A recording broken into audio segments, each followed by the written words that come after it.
and do the. Oh, yeah, we'll do 7. I can move it. I can move it around. Why you gotta be big? What kind of shit? Yeah, I think side by side is going to be the best. I don't think I can do. Yeah, side by You side. guys want to go There we WrestleNomics go. and have a Yeah, that works. That works. That Right works. now. spreadsheet in the center? There we We go. can All right, compare we're live. So, hello everybody. We're here. We're going to talk the Wrestling Observer Hall of Fame. We did this last year, where we came on and babbled for hours upon hours upon hours, but everyone seemed to really like it. So, I guess we'll do it again. So me, Markeem, Jake. This is Jake's idea, by the way. We should point that out. This was his idea. This was his idea. Like, Oh, look, a bus. Exactly.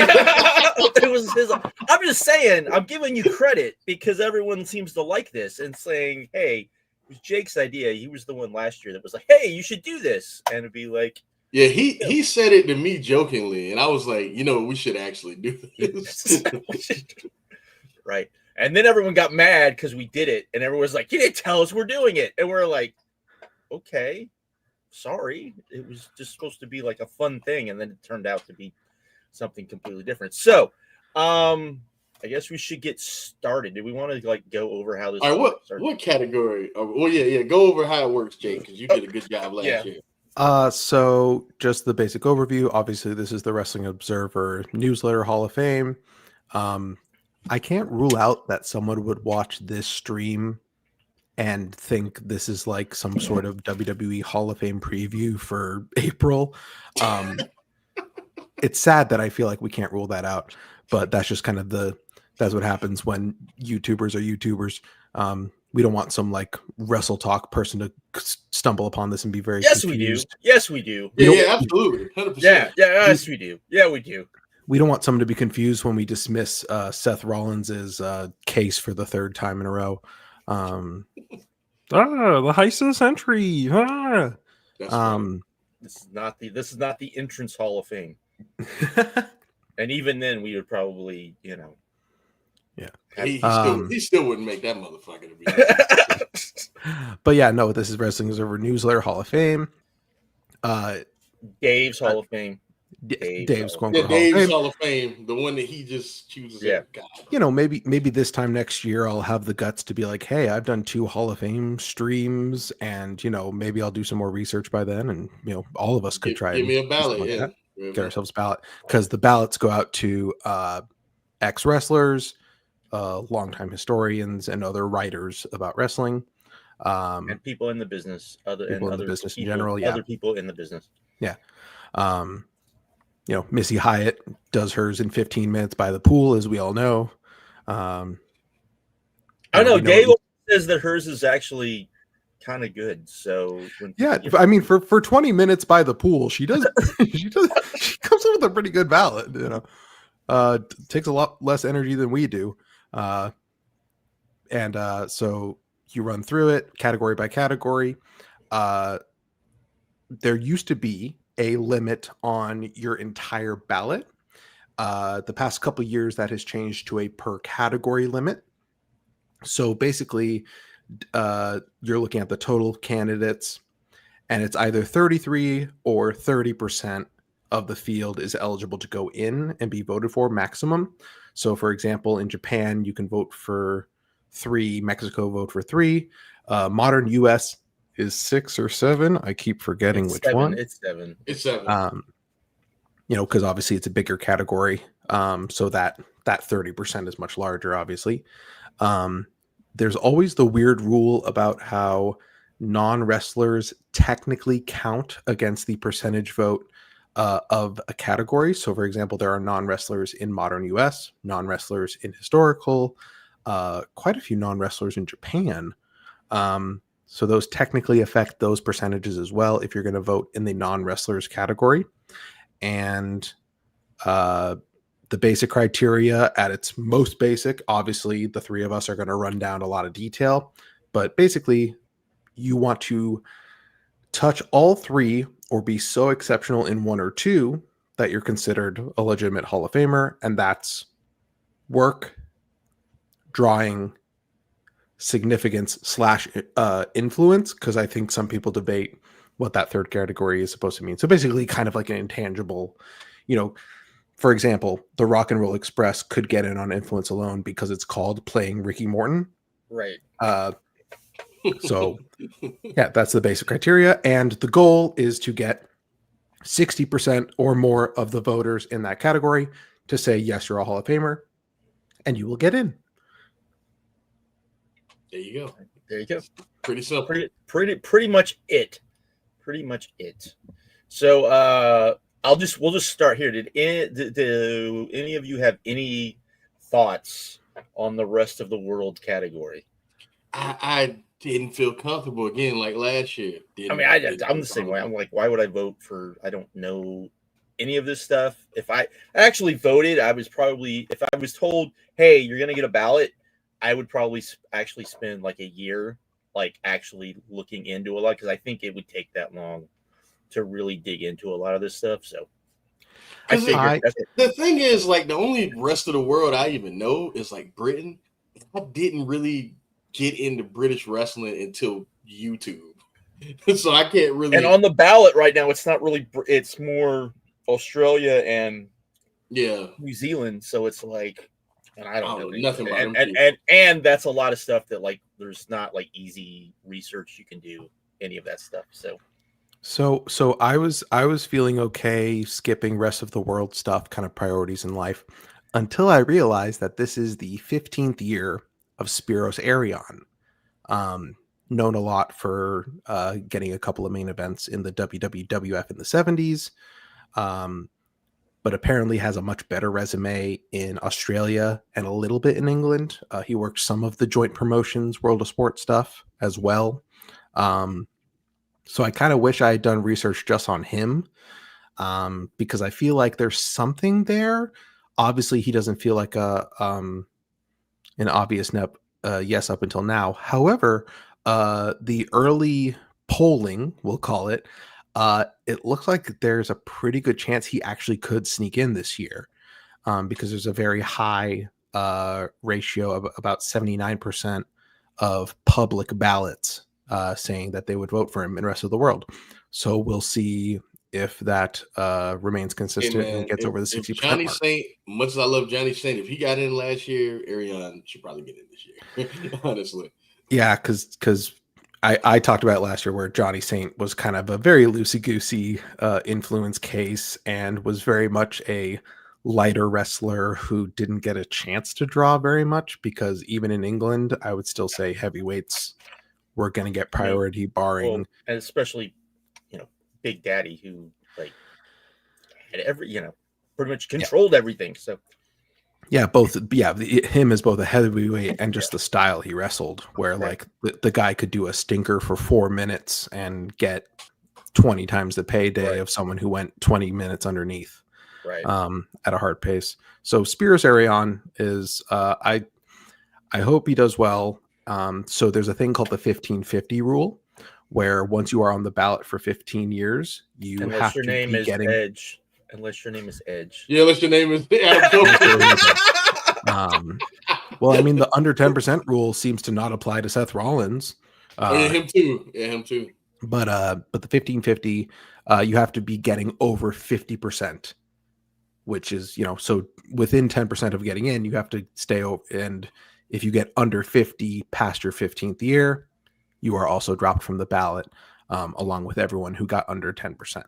So I do hope Spiros gets at least over 50. And then if he does and he doesn't get in, I'm absolutely gonna be a little freak and dive in and see what the fuck records there are about Australian wrestling. Yes, same here.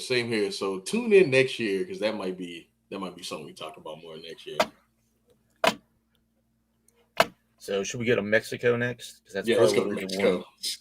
So yeah, we'll dive maybe slightly deeper on Mexico. So the candidates are Darrell Dixon, Gran Hamada, Sangre Chicana, Angel Blanco and Dr. Wagner, original Dr. Wagner, El Hijo del Santo and Octagon, Volador Jr., Mascarita Sagrada, the first one, we think, La Parca AAA, The second one, we're pretty sure. The dead one. The dead The one. dead one. El Dandy, the normal one, and new to the ballot, another trio, hoping to have the same luck as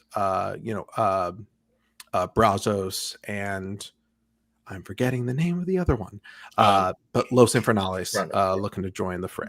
The answer to the other one, god damn it, that's what they were. I can't remember. Yeah. God damn it. Yeah, the UWA versus CMLL kind of trios war of the 80s. Yeah. God damn it. Yeah. So who did everybody like? Should we go? Who did everyone decide to go? Should we go on our rant about Gran Hamada now? Again? And then why is he not already in? If you're watching this, you don't know who Gran Hamada is. I thought Rich on Voice of Wrestling put it almost perfect. Put his name into a search engine, something will come up. Watch it. That's the best. Watch it. I always come on here, or not here, but I usually come on videos, and I will talk about how I think like 90s Joshi influenced wrestling in a massive way, including men's. I always say they were probably 20, like maybe not 20, but at least 10 to 15 years ahead of their time, the women were. Gran Hamada may have been like 20, 30 years ahead of his time. Absolutely. Yeah. He was doing stuff in the 70s that looks like it's stuff from today. It is insane. It is crazy.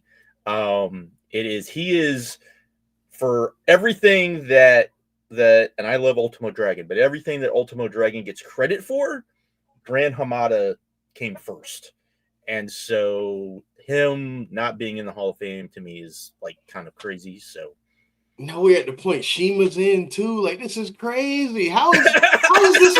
I love Shima. But how are both of them in, but not Gran Hamada? That's insane. Man. Right. Doesn't make any sense. But yeah, everything Josh said. One thing that I will tell people is, I got put on to like his actual work a little later than everybody else. Like when he started to appear in America more, that's when I started to, because I always tell the story about the guy my mom was messing with that had like the tape. I asked him like, "What do you have on Gran Hamada?" And he was like so happy to just give me stuff because he was like, "Oh, that's kind of funny. You asked about him. Here's some." And honestly, I heard someone say this, and it's true. He is one of the only old wrestlers, and I say old because a lot of people have trouble getting into old wrestling because they say it doesn't really hold up, right? Like what they're used to now, people aren't working like that back then. But he's one of the only guys where you could take any match he had from any era, take him, any version of him from any era, and plop him on modern television or modern wrestling now. Like he could wrestle right now, like hologram on Dynamite, and it'd be like just as dynamic as anyone else. You know what I mean? He could wrestle El Desperado in New Japan, and it'd be just as dynamic as anyone else. You could throw him in Dragon Gate right now with all those young guys, and he'd be every bit as dynamic. Oh, and they would be bumping the fuck out of it, like especially in Dragon Gate, they would be like, "The God is here," and the God is here. Let's go. But yeah, and I hate that he had to die because he'll probably get in this year. And like he's gonna get the bump because he passed. So yeah. Well, I figured like I almost didn't like if he wasn't in this category, I probably wouldn't vote for it because I'm not that comfortable voting for Mexico. We're getting to the point where I am because this is like kind of like when I started watching Lucha. Yeah, I'm about to say, Josh, these are a lot of the guys that like. Yeah, but I'm just saying that we're getting to that point, but I'm still not like super confident where I would want to be like, yes, I'm someone that would vote. But and I would also say now that the brat like there's not that many people. I think there's only like 7. How no, there's more than 7. There's 11, whatever many there are on the ballot. That makes it a little easier. But like how it was like 4 years ago when there was like 20 people from Mexico. Now I was like, I don't know about this. But anyways. Yeah, there was a glut that cleared up a couple of years ago, which was very helpful. I think the usual Mexico voters definitely appreciated it, I think. Yeah, Gran Hamada's one of the best candidates on the whole ballot. He might be the Like, best candidate. Yeah, I think he's the best in my opinion. You could argue best, absolutely top 5. Yeah. A lot of acts on this ballot between all the categories, but this is probably this is top 5. And there's some pretty big names like promoters and modern stars on here.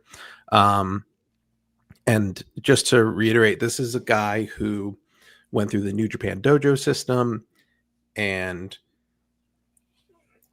he wasn't going to be on the Fujinami track of, yeah, you're a junior now, but we can tell you're going to fill out and you have the skill and the presence to become a main eventer, and to, you get one win over Inoki and then immediately get beat for the next 4 years, or even Samata.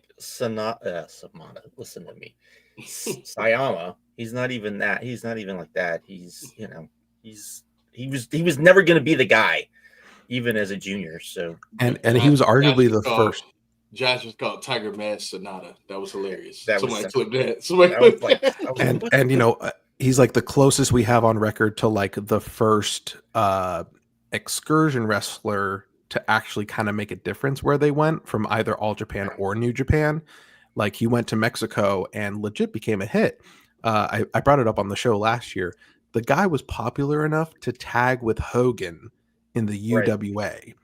So this is like post, I want to say it's post Rocky 3, obviously pre Hulkamania, but like post Rocky 3, pre. Yeah, he was on the cusp of becoming what you think. He was right there. Like, he was almost about to be Hulk Hogan. Yeah, I'm glad you brought that up, because people always think that he was in WWF when Rocky 3 came out, and it's like, no.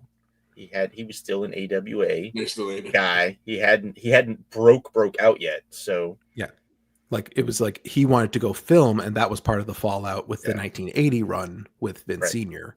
Right. And then obviously things went wrong in the HBO as well. But this is not about Hulk Hogan. But yeah, no, Gran Hamada was like an actual like pushed commodity in UWA when they were having their hot streak against CMLL. Where they wanted to push trios wrestling and they wanted to push some lighter wrestlers. Gran Hamada obviously fit that bill and had the skill to hold up, and then did so throughout the 80s.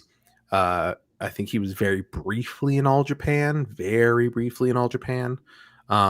before going back to Mexico and continuing to kind of develop a style that he would turn into Universal, the early 90s Universal Lucha Libre, which again, Ultimo came from. It was the first place for Masa Michinoku, aka Great Sasuke. So he's inspiring the Michinoku Pro that was inspiring to Toriyama and Dragon Gate. And you don't need us. You don't even need some 2-hour Open the Voice Gate to tell you that Dragon Gate style has at least a little finger in modern American high-paced wrestling. And that starts with Gran Hamada. And he was freaking excellent at it. So for people that know like football, right? It's very Bill Walsh. It's like the tree of Bill Walsh. You know what I mean? So all the branches are like all come back to That's a good. Yeah. That's a good. And still going. Just like Bill Walsh. Yeah, exactly. Yeah, it still goes. That's true. That's the point. Yeah. So Gran Hamada definitely top 5, top 3 on the entire ballot across all categories. An excellent choice, and only 43% last year. He's got to get in this year. He's got to get in, right? He died. The death bump. I get him in. I think a lot of people didn't want to do the thing where. Oh, what happened, Josh? Oh, what the fuck? We can still hear you, by the way. I'm not low. I was like, what the fuck? I hit the wrong button. Anyways. What was I saying? I don't know. I don't know what I was ready to say. Anyways, never mind. You said we're at the point, because he died, and you were about to say we're at the point I think people are going to jump into that don't normally vote in Mexico are going to come in and go, fuck this. He needs to go in. Out of respect. Yeah, you're right. Right. So the Mexico region might get fucked up because of that, but I don't think there's anybody. I mean, to vote for Grand Hamada, that doesn't really fuck up there. No, I'm just saying that. I mean, but they might just come in and be like, "I'm just voting for Grand Hamada," and then that'd be it. But there's only I think the people who would be jumping into Mexico because they love Gran Hamada, they like Dragon System Wrestling, so they respect Mexico. No, I don't think it's a bad thing. I'm just saying that I think to a lot of people they haven't wanted to do that. I think that's probably what happened last year because so many people were like, "I'd love to vote for him, but he's in Mexico," and you heard people kind of say that, and I think this year they're going to be like, "No." So that's a good point. Yeah. Yeah. Any other standouts in this region to y'all? I personally would like to research Infernales. I would love to know more about. They are awesome. That's what I gotta tell you. Here's the thing, though. I know more about them, just from me seeing them as individuals, like Satanico, Parada, and MS1. I know more about them individually than as a group, and I want to see more of their work as a group. I know just looking them up, I know record business all throughout 84 through 86. I'm aware, you know what I mean? And then when they disbanded for a bit and got back together, they still broke records. I do know that, but I want to see more of the stuff. This is what I would tell you. The fact that they still use the name for they bring back the name every once in a while should tell you. And they put it on a new set of 3, right? Yeah. That should tell you something. And this is that's a good point. That's a good point. That's why I would vote for them for that. These are guys that I saw, even though I saw them later. I probably saw them the third time they came back together. I think it's the third. Is probably when I saw them, and then they weren't together that long. But then as time has gone on, and I've realized and I've seen some of the stuff that they did, but it's one dude that's a Hall of Famer. He's already in the Hall of Fame. And then you have another dude that's pretty borderline, and then a guy that probably never get in, but they were so good. And it's so much. And all three of them work so different. They work so different. It's so cool. I want to see more. I've only seen one match. So no. We're very lucky to have 80s lucha slowly getting dug up, because that style of work is just so crazy. Another person on this ballot, Sangre Chicana, just on my ballot, absolutely benefits from the footage explosion that guys like Roy Lucier and others are working on trying to have happen, because stuff was getting taped. The problem was there was just so few places it could air. There was problems airing it in most major markets, including Mexico City, until the early 90s. And how lucky was AAA to form basically just in time for the Mexico City television to open wide up. What incredible timing by them. So Sangre Chicana, obviously the very famous MSA Uno matches. Yes, I'm going to use I MSA said it Uno last year. Y'all, please watch that match. I said it last year. It is so incredible. Yeah. So incredible.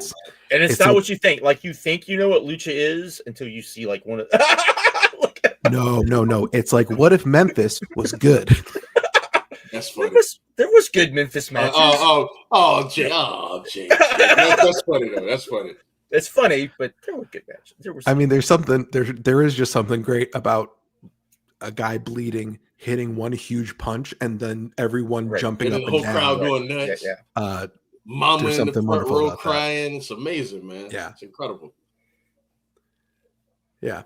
I think that's probably why seeing those when I was younger and realizing that lucha wasn't just guys, because even in the 90s you thought even before WCW, I knew what lucha was and to a degree, and it was still so different. And me and Markeem have talked about this. Lucha is when people say they try to watch it and they just don't get it, I can understand, because it does probably have a really steep kind of learning curve, because there is fundamental differences between that and like the rest of the world when it comes to wrestling. They're really like you have to be like, oh, that's why they do that. Oh, that's why they, all of those things. And so much of it is like based in, tradition within Mexico. So it does get lost, I think. I think it's easy for people It not to is such a understand. shock to the system if you've been watching American wrestling your whole life and then you see like what lucha is, the things people pop for, the way Right. matches are structured, the way the referee looks unathletic and slow. Like it's right. Yeah, and you're like, huh? And then what's going on? And then you don't understand that like there are heel referees and face referees, and that's a common. That's not just like we'll do this story every once in a while. That's like a common thing in the companies that you have. You have to varying degrees of success. Sometimes right. great. Yeah, sometimes great, sometimes not. But I think that makes it hard. And like I said, so seeing like these guys, like, and they're all three very different, like you guys said, but I think that always, to me, helped me understand, oh, this is what lucha could be. So you have that. So anyways. So they be a yes for you. Yeah, they're a yes for me. Just because they are three guys that, like, I remember seeing this team. I remember thinking, oh my God, these guys are awesome. Of like because I was watching lucha like a little bit in the late 80s, but probably more in like the early 90s, just living in Houston, people I knew, that sort of thing. And so like these are guys that like I knew. I had a friend that one of the first friends when I was like 13 when I moved to Houston, but one of the first guys like I made friends with, his grandmother would watch, lucha on, I can't remember which station it was. But I would go over to his house and she'd be watching, lucha, and I would be like, "Oh, it's wrestling," and then I'd be like, "Wait a minute, this is not what I'm used to." And I'd just sit down and watch it with her, and she would try to like explain to me in like very broken English, like what was going on. But these were guys that like he would tell me, my friend would tell me, because I would see them, and he's like, "Oh yeah," and he would start trying to explain like kind of the history. So these are guys I'm familiar with, and so when I saw they were on the ballot, I was like, oh, I know who this is. And these guys are good. And these guys are, all of that. So, yeah, this would be a yes for me. Hell yeah. All right, Jay, who else is a yes for you? I already told you Chicana, Hamada. Who else is a yes for you? I think I think those are the only two I would say, like Hamada, Infernales, and to a lesser extent Chicana, and I think otherwise I'm not really sure I would encourage. I would encourage everyone to check out everyone in the Mexico region just in general, because I think it's a fountain of really cool, probably new stuff that they would discover. But I don't know if I could be like, I don't know if I could tell a seasoned Wrestling Observer Hall of Fame voter to vote for someone other than Gran Hamada or Infernales, especially Hamada. But like, I don't know if I could be convincing on any of the other ones because I couldn't really convince myself. Speaking of 90s lucha, is it worth having Hijo del Santo and Octagon on as a tag? I knew it was coming. I knew it was coming. Now, to be fair, they are in the most famous lucha promotion on American soil match to this day. Yeah. In the Worlds Collide tag with But that's it. With Eddie and Art Bar. But that's it. They were near the top or main eventing a lot of the American shows that AAA ran in the early 90s when they were running LA, Denver, Chicago. But is it Hall of Fame worthy? That's the question. And I know there's a lot of talk about like how much of a tenure, how much of a body of work a tag team needs to have, and like, do we make exceptions or make it shorter? Because tag teams traditionally in wrestling, especially after a certain point in history, are like, well, eventually, if one guy's more over than the other, here's my problem with that. You have teams that weren't around that long that you would still say should at least be discussed about being in Hall of Fame. But you know who those teams are. Like there's one on this ballot. The British Bulldogs were not actually a tag team for that long. You're burying the lead, Josh. You're burying the lead. I'm just saying they weren't. But most people would say, yes, they were one of the most influential teams there was. And yes, they weren't around very long, but they probably deserve at least to be on the ballot. These guys, like, I feel it's like a lot of like the tag team stuff where Dave uses it to put somebody on the ballot to see if they can get in who wouldn't normally get in, which is Octagon. So I feel like that's what this is. And okay. I seen Tay in the chat talk about Darrell Dixon. He's course. on my ballot. He would be on my ballot. Of course. He would be on my ballot. So Dory Dixon is interesting because he has a really, really good house with Buddy Rogers, and then a rematch that's less successful. Yeah, but I think I put way more weight on the fact that there was a sellout, or maybe not a sellout, but like close to a sellout in MSG. In MSG specifically, and like. It's a small knock that the rematch didn't do well, but not like a game changer or anything. I just personally don't know enough about his resume in lucha, which is why he's considered in Mexico. You know, a Jamaican who was on either a powerlifting or bodybuilding team. He was probably on a powerlifting Olympic title team, yeah. but he was like a bodybuilder guy, because back then there wasn't that much difference between, because what we think of a bodybuilder today and what a bodybuilder was back then is not the same thing. I mean, if you go back and you look at Bruno back in the 50s would be considered a bodybuilder, even though you look at him and you go, that's not a bodybuilder. Yeah, he's a powerlifter, but that's kind of what they were. They were big dudes. That they weren't super cut. You didn't get the super cut guys until Arnold and Lou Ferrigno. Those were the guys that were like where you got the suit, where you started getting super cut guys, and they weren't super cut. They were just really, compared to today, they were just cut and massive dudes. But anyways. Yeah, and then the guy does the Pan American Games in Mexico City. He likes it there and stays, which. Right. That kicks ass. That's just a really cool fucking thing to do, man. Like, must be nice. Must be nice to just go somewhere and go, I'm staying here now. I like this place. No, historical influence is huge for Dory Dixon. I'll say that. Yeah. I will say because I mean he was main eventing and going to places that black dudes didn't go and did not happen. Also, he had some New Japan tours. Yeah. Like he went everywhere. So he went everywhere. So, I think it's there. I think his significance is really high. So, yeah, that's my 3. Yeah, I would say my 3 would be Hamada, probably Infernales, and probably Dixon. I didn't feel comfortable. If I had to suggest that to other people. But mine were Hamada, Chicana, and Dixon with the asterisk I had. But, listening to y'all, obviously, probably. Can I interest you guys in the side of Volador Jr.? I mean, he would, if it wasn't for the trios team, he would be on my ballot.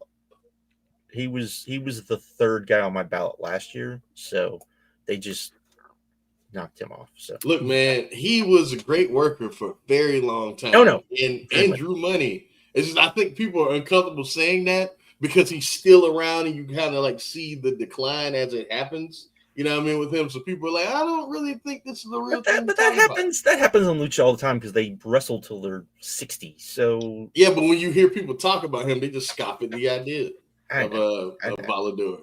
I know, but yeah, Volador's I've been persuaded on his drawing. I've been persuaded on his influence as a trainer, as he's heading up most of the training, or at least the advanced class training in the CMLL kind of training system, which apparently used to be Ultimo Guerrero's job, allegedly, which that's an interesting feature. All right, take your checks and just Raise them up Just to raise me. them up. Thank you for being for class. But I guess those two cases aren't necessarily Hall of Fame worthy on their own. So you would have to like his work. And I mean, some people are already convinced that his work has been excellent for 22 years, give or take. So if you think that, like I say every year, if you legitimately think someone is like top 30-ish to ever do it, bell to bell and on promos, fuck the other two categories. Put them in. Right. Right. There's somebody on here we're gonna talk about. We'll see when we get there. So Volador, that's what Volador feels like. Poor El Dandy, a work rate guy. But he's not even that. He got a couple semi-mains with Satanico in 1990. Like, not even they didn't even main event that whole feud though. They were in the semi a lot of the time. And that three-way is incredible though. That three-way is one of the greatest matches of all time. But it's El Dandy. Come on. Nice Like, little worker. But the thing is, like, even in his like, if you were like watching, like, because that's when Lucha was like hot and people first started watching, like tape traders first started watching it. Oh, Dandy wasn't what you were watching. Like, it wasn't. He was like the number 5th guy. I don't know if I can agree with that. I don't know if I can agree. Like, a lot of the tapes I got were like best of El Dandy. Honestly, like a lot of them that I used to watch. He also just didn't wrestle enough in the taped era, because by the time he had done his WCW stuff, I think he was done maybe very early 2000s. He really did not wrestle long after his WCW work. True, that is true. So he didn't wrestle into kind of the modern era. But what I'm talking about is like the 90s when he wrestled. But Josh, when I was a kid, I vividly remember like 2 best of El Dandy tapes that like I consistently watched. Vividly remember. I was never high on him. So what cool ass upbringings did you guys have that you had like best of El Dandy tapes in the house? I told you, my mom's friend, he used to just give me tapes, right? Because I like wrestling. That's how it went. That's a kick ass friend. her friend. I'm just saying, like, that's because her friend. But I wasn't stupid. I wasn't. I'm too wired on coffee. Fuck. Any other Mexico candidates y'all are passionate about talking about positively or negatively, or like you want to research a lot going into next year? I think Sagrada is kind of funny because he's probably the greatest mini of all time. It's weird. I would probably vote for him if there was more slots on here. Because it's almost like another sports reference. It's like Edgar Martinez in the Baseball Hall of Fame. For a long time, he was the greatest DH of all time for a very long time. And then, it's a very niche thing. And then for this niche thing, this guy is the best to ever do it. So I wouldn't blame anybody that did vote for him. I really wouldn't. But not me. I just thought it was interesting. Yeah. Josh, anyone else? Any passionate defense of La Parka 2? No. I mean, RIP to the man, but he was not very good at all. And, was charisma magnet. Maybe it was the suit. Maybe it was him. Who knows? Who knows? Well, I mean, all three people that have worn that suit, super over. True. So the Dundee to LA Park's Lawler. There you go. Yeah, I like that. That was good. Which category would we like to do next, gents? It's up to y'all, man. Y'all want to do? It's up to y'all. You want to do historical? You want to historical? Yeah. All right, who we got, Jake? The historical candidates. God bless this 3-monitor setup. My fiance has a beautiful little work setup here, and it's like, command center. All right, so long list, 20 acts on the historical U.S. and Canada. Junkyard Dog, June Byers, British Bulldogs, Kevin, Carey, and David Von Erich, Ole Anderson, Sputnik Monroe, Wild Bull Curry, Cowboy Bob Ellis, Iron Sheik, Tully Blanchard and Arn Anderson with J.J. Dillon, Ricky Steamboat and Jay Youngblood, Hart Foundation, Black Gordman and Great Goliath, Mad Dog and Butcher Vachon, Afa and Sika Anawai, Bullet Bob Armstrong, Pampiro Firpo, Dusty Rhodes and Dick Murdoch, Archie, Mongolian Stomper, Gouldy, and Bill Dundee, new to the ballot this year.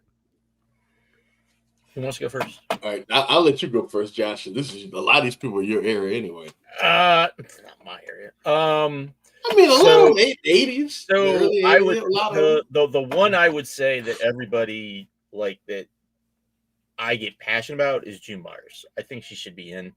She was the number two. She was on mine too. She's the number two behind arguably the greatest women's wrestler of all time. If not, so she was the number two woman. And I think that says something, especially since that was the first peak of women's wrestling ever, like not just in the US, but ever, to the point that, they were bringing her into Japan for, to celebrate her during the 90s. So, to me, she's the big one because I get that when she came in that it wasn't as hot, but I don't think that was entirely her fault. But I just feel like you're talking about the number two person of a super hot era for that at the time. So I just think she should be in. I think that's really like I've never understood Dave's he's very dismissive of her, and I think that hurts her a lot because he's very dismissive of her, and I've never understood it. So, for somebody who's a historian that knows the influence that those women of that era had, the number two chick, we should, shouldn't just be so flippant about it. No. Right. No. It's worth discussing, 100%. Yeah. She's on mine. Yeah, no, I wish I did more research on her specifically, but all arrows point to her being absolutely worthy of being in. Let me just double check here.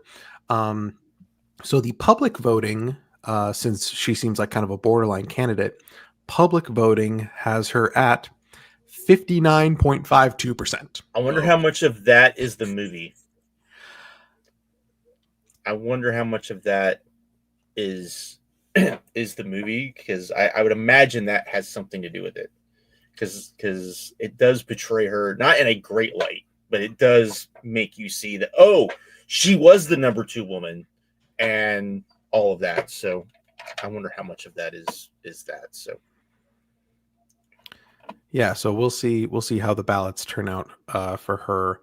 Can we just go ahead and say Junkyard Dog should have gotten in while he was still a modern candidate? Agreed. I don't know why we have to wait for historical. Here's why. Don't be disrespectful. What's about to happen? No. He was such a bad wrestler in that WWE run. And that's what a lot of the voters at that point, that's what they saw. Right? Okay. That's why. I would imagine that's why, because everybody knew what he had done in Mid-South, but then he goes to WWE. He's the number 3 or 4 babyface, maybe. He's constantly in the mid card, and he's just not any good. And True. I think that's a big part. Now, if he had come in and he was still that bad, but was so over that they had to push him as the number 2 babyface behind Hogan, then probably people would look at it different. But that's not what happened. So I think that's a lot of it. And so you have to wait until you get to. We got to look at the whole peak, though, baby. I know, but I think you had to wait until people got far enough away from it that they could go back and go, oh yeah, this Mid-South stuff is probably a lot more important than what we thought it was. I think that's why he's on my ballot. So same here. Yeah. People need to watch 82, 83, 84. They need to watch World Class and they need to watch Mid-South and just realize how light years ahead weekly television wise those were versus even the WWF. Right. Well, what even because the the peaks of those shows for the most part really were before the expansion. Like World Class, the peak of World Class was 2 or 3 years before really the expansion of WWE or WWF. Mid-South was about the same because it was a lot of, it was a lot of Bill Watts going, this is what they're doing, we're going to do this type of stuff. So yeah. So no, you're absolutely right. People should go back and see, because like especially with World Class, people just do not. I think people have mainly seen World Class after David died and not before. And you really need to see World Class before and see like, oh my fucking God. But we'll get to that. I think a lot of people start too close to Kerry winning the title and not closer to Christmas '82. Oh, so we're talking about the Von Erichs now? We're just talking about. I mean, you called it, Markeem. Yeah, let's switch right into not the Von Erichs, Kevin, Kerry, and David Von Erich. Excuse me, I'm sorry. We have to use specific language because Dave's fucking weird about it. But I think he does that because he doesn't want to say, like, he doesn't want it to sound like a stable. He just wants it to be like that. I think that's why because then you're going to get into the stable stuff, and then that's going to open up a whole can of worms, like beyond even the tag team stuff. So, but like they feel like Hall of Famers. I'm sure from a technical rock stars, man. I'm sure from a technical actual case perspective, they're like a soft yes, barely a no in a lot of people's minds if they wanted to go hard analytical.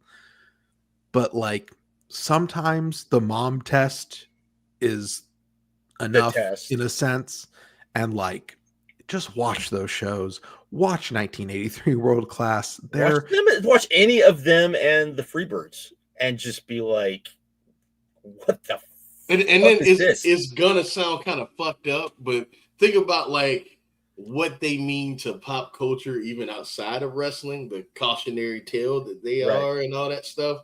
I feel like just if we're talking about the history of pro wrestling, how can we not include these people, man? How can we not include these people? And World Class was hot. Like they were, and this is something that doesn't get talked about, they were the first promotion that really could have gone national before Vince did, and really could like they were set. All that had to happen was Fritz to go, yeah, we should probably do this. We're on enough stations around the country. Could you imagine how different the world would be now if that happened? Man, oh my God.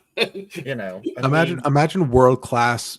Imagine World Class airing in Boston and some promoter in Boston being like, can I get the Von Erichs to come work, fucking the Garden or some venue in Worcester or Lowell or some shit? Like, could you imagine if you could one play week every year the Von Erichs came to town? 1,000 Von Erich. You could like a lot of what ifs, but the fact of the matter is they were set, and it was Fritz that was like, no, that's not the way we do business. And if he was like, kind of looked around and was like, and maybe actually talked to some people like Paul Bosch, who understood what was fucking happening at the time, and was like, no, everything's pretty much going to be how this is.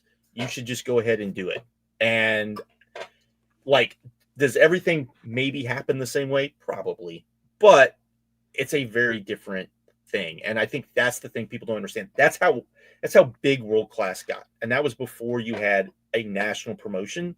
AWA kind of predates it, but by the time World Class came around, AWA's peak had long since passed. So I think World Class, just like the population density of the places they ran and were popular in North Texas, you would just say the ratio of that to what they were able to draw was pretty phenomenal. Like, obviously WWF is WWF, but you have New York, Boston, DC, Philly, absolutely multiple places in Jersey, unheard of for a territory that's not even locally there at the time. It was crazy. Well, the only comparable thing would be Memphis. Look what David did in St. Louis. That's like, right? And and it's That's why these dudes are Hall of Famers. That's why. Like, and I get that it's like, well, but even if you want to say that, the feud with the Freebirds, that's what set it up, and that was a trios kind of feud with the Von Erichs and the Freebirds, and there's your legendary matches if you need legend. There you go, right there.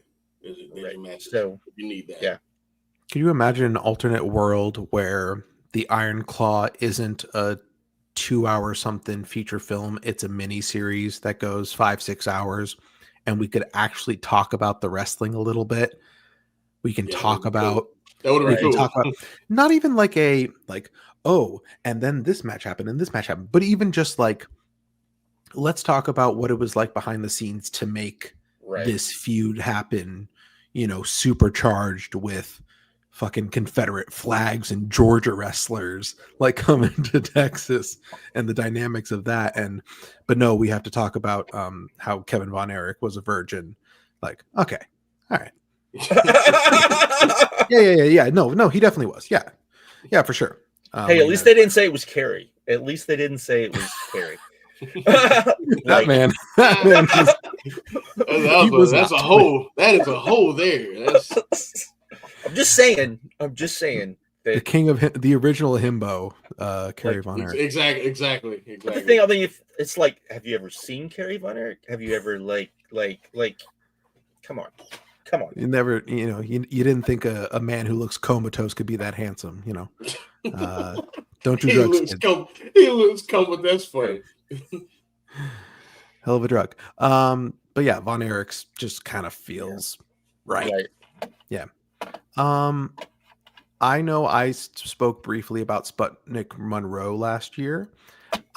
He was one of the people I wanted to do more research on in terms of like the extent to which he helped with desegregation in Southern wrestling in like Tennessee, Alabama. I would have loved to have read more about maybe if there were promoters kind of really backing him up since he was just talent. Maybe just see what his altruism was, or if he was kind of accidentally a civil rights activist just because he wanted to make more money. But he also is one of those people who kind of feels like a Hall of Famer because how do you tell the story of American pro wrestling without him? True. Right. To an extent. True. Well, and I mean, he did go on some of those marches, so there is that. But I mean, it's a lot of that's going to be lost to history because when that stuff happened was, a time when even like the good stuff in pro wrestling, we don't have a lot of great stuff about because it's all secondhand. It's all, word of mouth stuff. And he did it in smaller markets. He did it in he didn't do it in the Northeast. Right. Like he was doing it he was doing it where it was most needed. Right. But those also aren't media centers the way WWF dominates history simply because of where they were. Right. So he should probably get in just on that alone then. So like, people well, and I mean, who's this guy? Like, look him up. Like probably the media in the South of that isn't going to be like, oh, look, it's because that's not how it was. So but no. I mean, he's on my list because I had him too. So yeah, no, I'd advocate for him for sure. Do you guys have any strong feelings about the many tag teams in historical as legitimate contenders for the Hall of Fame? I ranted about them last year, man. The British Bulldogs, just from a work rate standpoint. Just those are my boys, man. Yeah, like growing up and seeing them, and then seeing like it's not like the Rock and Roll and Midnight Express. It's not that kind of, but just seeing how everybody kind of does in a lot of ways what they did. Even like you go, oh, they're just everyone just copied Dynamite. Yes, but you also see a lot of teams get together that basically just copy what the British Bulldogs did. Absolutely. Well.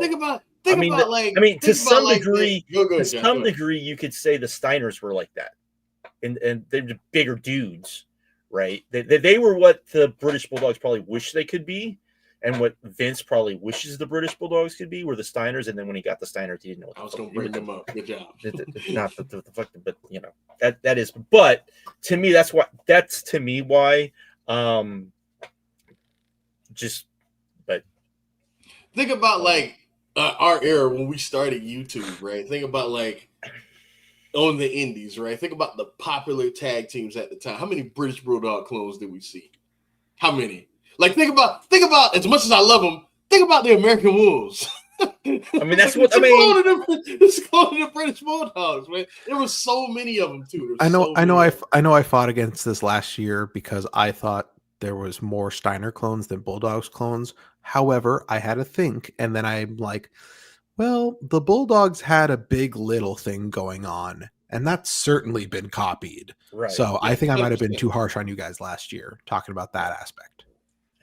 Now, don't get me wrong. There are a lot of Steiner clones too. Don't get Right. That's why I said, I mean, in some ways, what the Steiners did was what the Bulldogs did.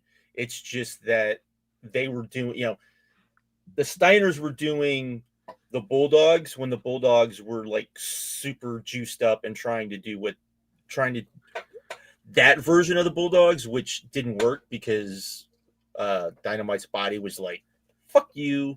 And to, you know, so, but no, that's there you go.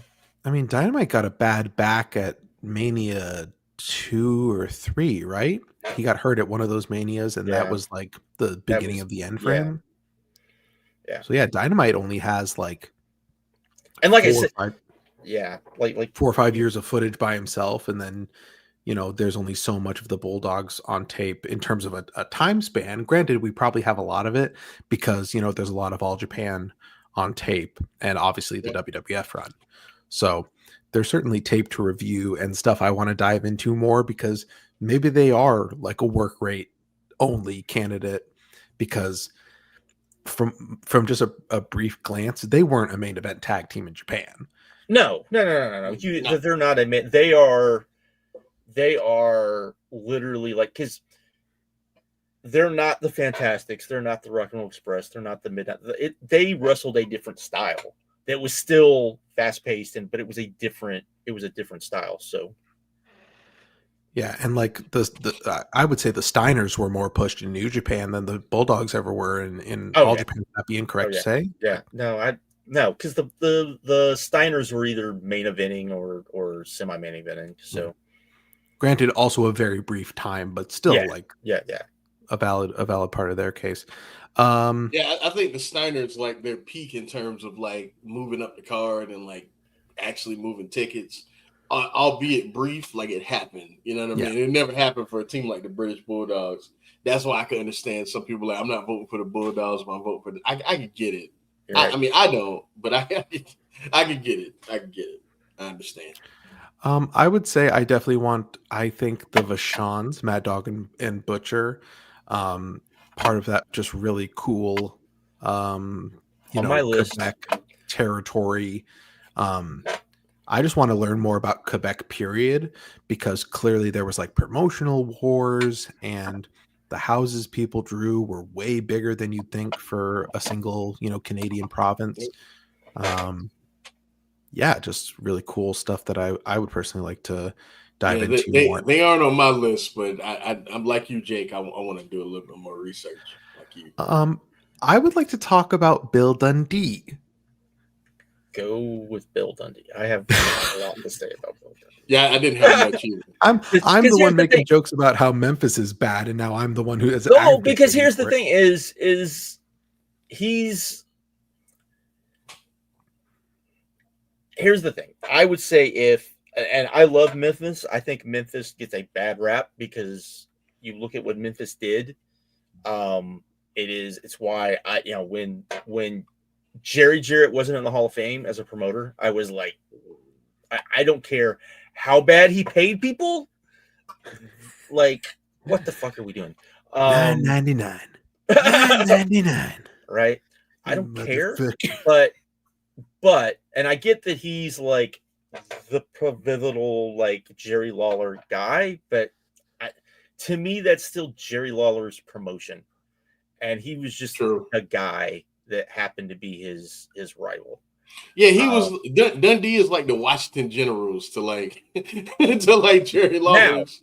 Now I will say this: I'm curious why Dave doesn't put him in the non-wrestler category.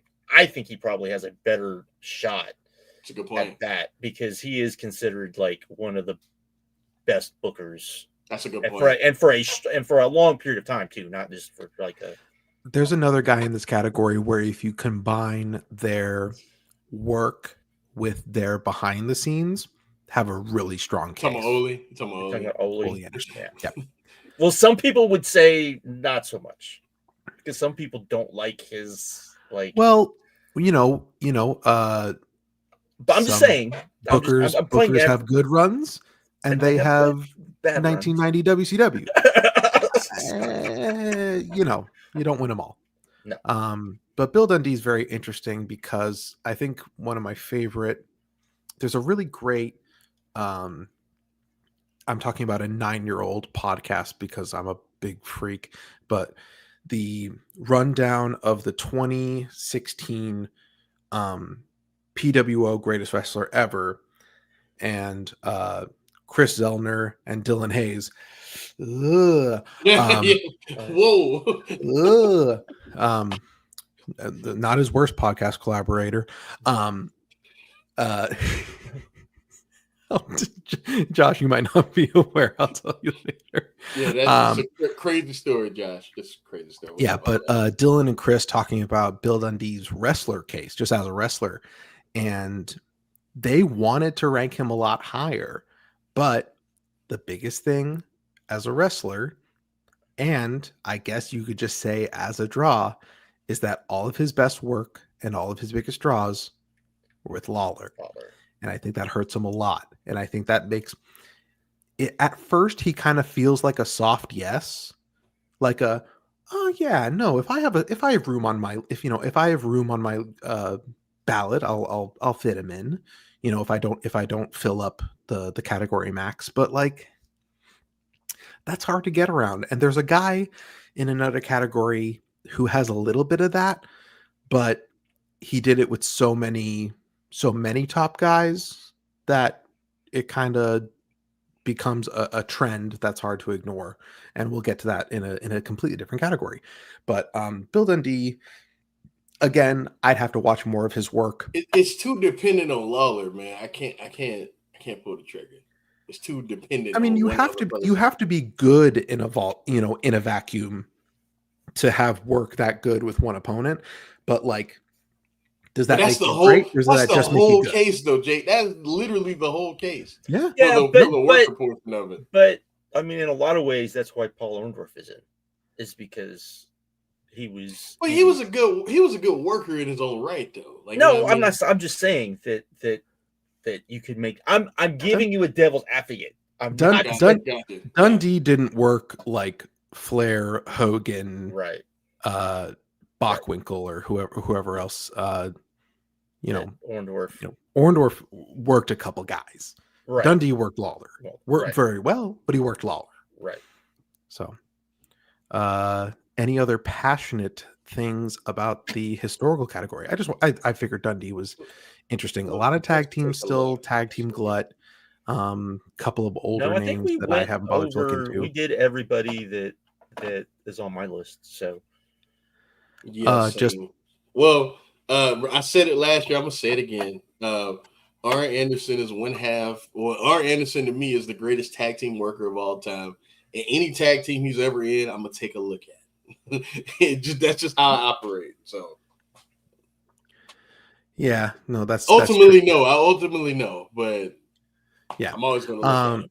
And also, just a footnote: Wild Bull Curry is apparently a very good research. Credited with a lot of hardcore wrestling, no holds barred style wrestling from that era. So definitely worth some research there. there's also just like some hard nose on here, like Wild Samoans, Iron Sheik. Iron Sheik's back because he passed RP, but still. Yeah. Yeah. You know. And like I said, Oli, I think I mean, is the a compelling Samoans are case on if here you combine because everything. they were a big draw for like 2 big promotions, so that's why. And they were good too. They were good. It could work. So, I always say they were the Road Warriors before the Road Warriors. That's how I always. Are Steamboat and Youngblood, are they the Santo and Octagon of the category? Yeah. I thought The you one were famous no, match, yeah. and then just or kind feud, of right? good Like, work. I mean, to be fair, it wasn't one match. It was a feud, and it was True. a long right. But Because people kind of forget that the Santo Octagon Worlds Collide match was a spin-off of the real feud, which was Art Bar and Blue Panther. Right. And they just kind of backdoored their way into it being Gringos Locos versus Santo and Octagon. All right, what we doing next, y'all? Should we do Japan next, since it's like it's either Japan or non-wrestlers, because it feels like Modern US is going last. Yeah, of course. Y'all want to do non-wrestlers? We can do non-wrestlers. We can do non-wrestlers. Yeah, let's do that. Rossi Ogawa in the garbage. Probably, I bet, man. I'm sorry, but Stardom taking off at the same time Marigold is just kind of like, and that's being generous from what I can tell. You know, I mean, the thing is, some of the shows, you know, but most of them are. Marigold is doing what Stardom was doing, and everyone was like, "Oh, they're doing really well." And now Stardom is doing like crazy, breaking every record they ever had. Yeah. The problem is that Stardom took off. Right. Yeah, as soon as he left. He didn't start a new Stardom. He started what Stardom used to be, and then Stardom fucking doubled overnight. Right. Exactly. So garbage, trash. So it's like, plus, you know, I mean, I figure at some point we'll get some rosy stories that are probably not great. Yeah, not great. I mean, we got a few already, but I mean, there's definitely people that bite their tongue when they talk about him. You can. I mean, let's not also forget that some of the biggest houses were hand in hand with WWE talent that they knew would, you know, sell 1,000 extra tickets, of course, for a homecoming match. Hell, we just had one. We fucking just had one. Yeah, the biggest draw in Marigold is arguably a WWE wrestler. So what are we doing? Other than that, the other non-wrestlers in Japan, I'm very unfamiliar with. Bobby Bruns is on my short list to research because apparently a huge hand in like the Ricky Dozan era of starting what we know as Japanese wrestling. I don't have a lot. I don't either. Like I have. Who do I have? I have two. I have one monitor and not enough stuff. So I'll just go down my list, and then you guys can kind of. I had too many names to. Yeah. So I have Ted Turner. I think.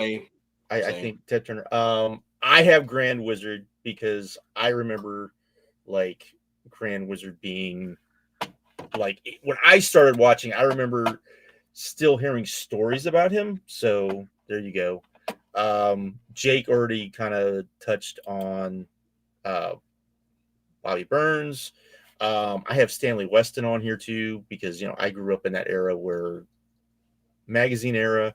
Same thing with I mean, come on now. Yeah, I went on that rant last year. Y'all got mad at me, man. Started PWI. I know what it is now. I understand what it is. I get it. But it's still fucking PWI, man. Like, I know. Enough. And then I want to make sure that the people I have on this list are still like. So far, mine is very similar to yours, Jack, because I didn't have many. And then Roy Welch, and then I added Jim Johnson because I think that's literally the same. Literally the same. I you know, and it sounds weird doing Jim Johnson, but I just feel like you've got to put him in Oh, because we convinced you last year. Because I remember last year you was like, I don't know. Did we convince you?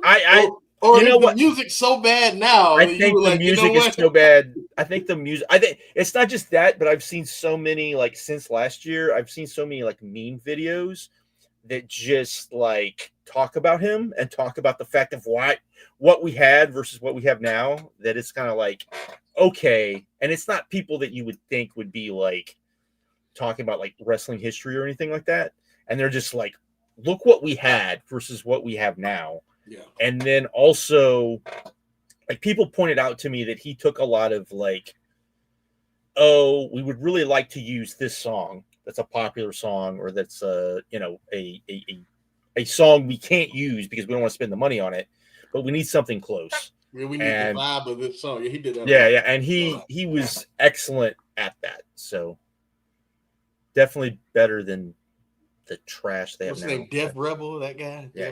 Terrible. I mean, if you wanted to get the vibe of a song, just get Jimmy Hart to change 8 notes and boom. There you go. That was the teen spirit. I mean, there you go. Da da da da da da. Legally distinct. Yeah, Jim Johnson definitely. Ted Turner's. You absolutely cannot like.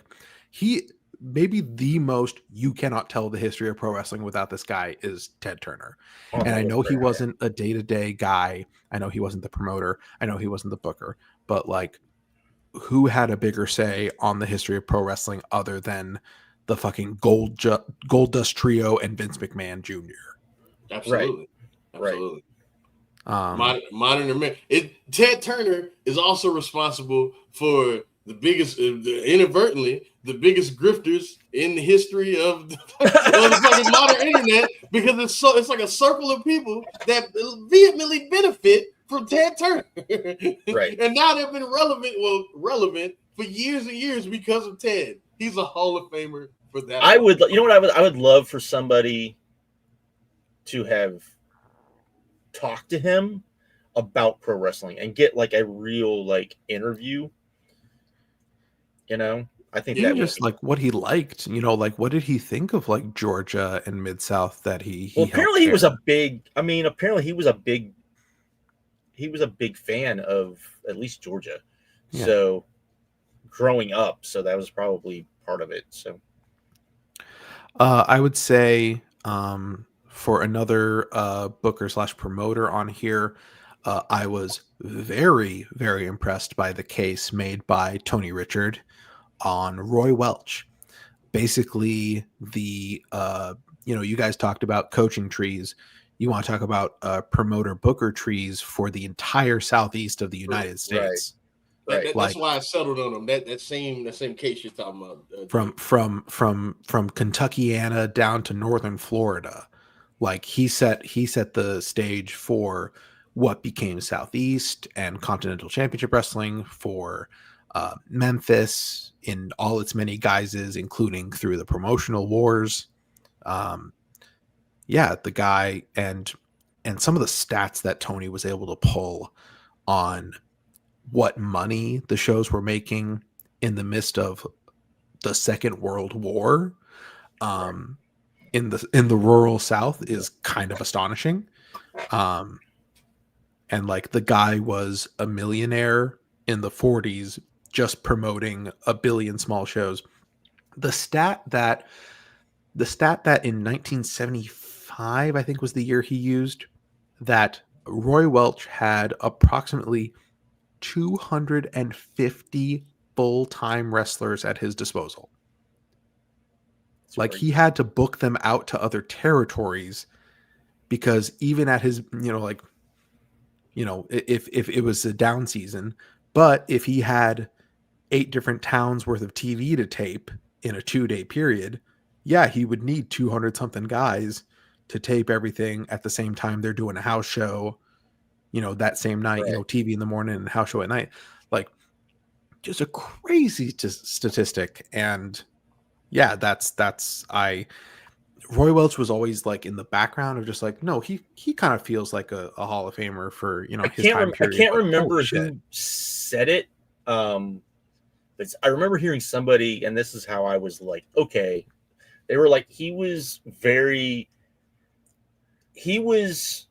how did they put it? He was Paul Bosch with like a bigger territory, I think is how they put it.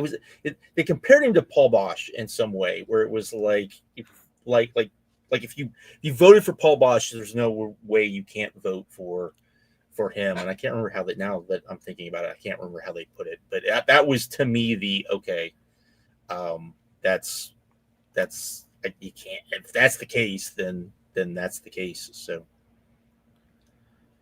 Yeah, I wish I knew if Paul Bosch was already in. What you say? I wonder if Paul Bosch is already in and when he got is. in. I think he went in. Let's take a look. I think he went in.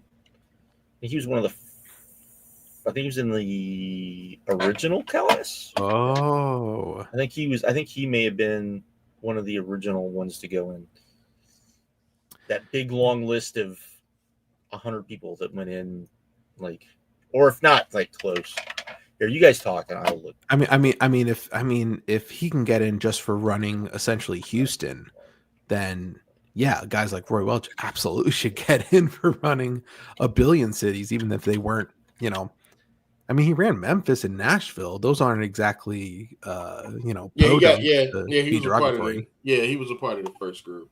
Yeah, that's what I figured. I mean, that, and it like if you want to say Dave's Hall of Fame, that first group would be Dave's Hall of Fame. And if you know Dave and you know the story of him and Paul Bosch, then him not being in would be kind of weird to me, which is, you know, that's something I wish, well, I'll get off topic here. That is something I wish people would ask Dave about, is Paul Bosch. I wish they would ask him more about that, because I've always wondered if Dave ever felt like when he was teaching him at the start, because that's who taught Dave, was really Paul Bosch, if he felt like he was getting him ready to do what he knew his kids didn't want to do, which was take over his. I always have wondered if Dave ever thought that, because no wonder Bruce Pritchard hates Dave Meltzer. That's his. Dave took his fake dad.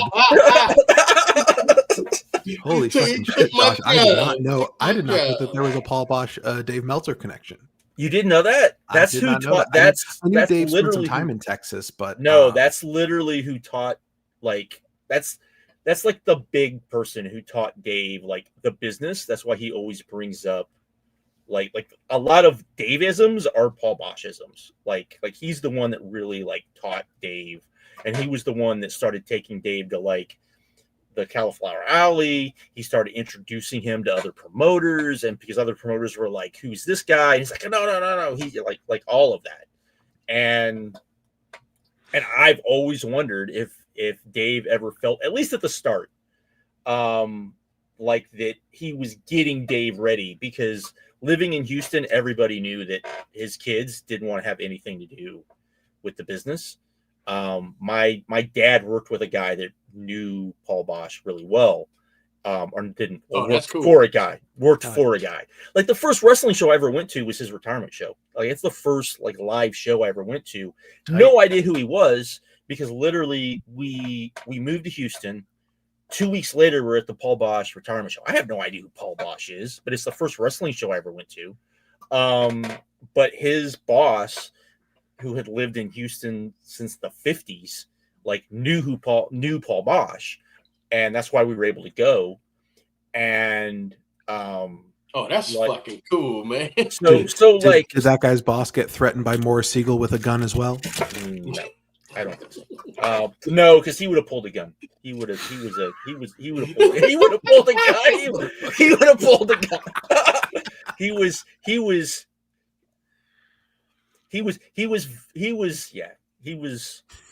old. He was old school Texas, Louisiana. Like, yeah.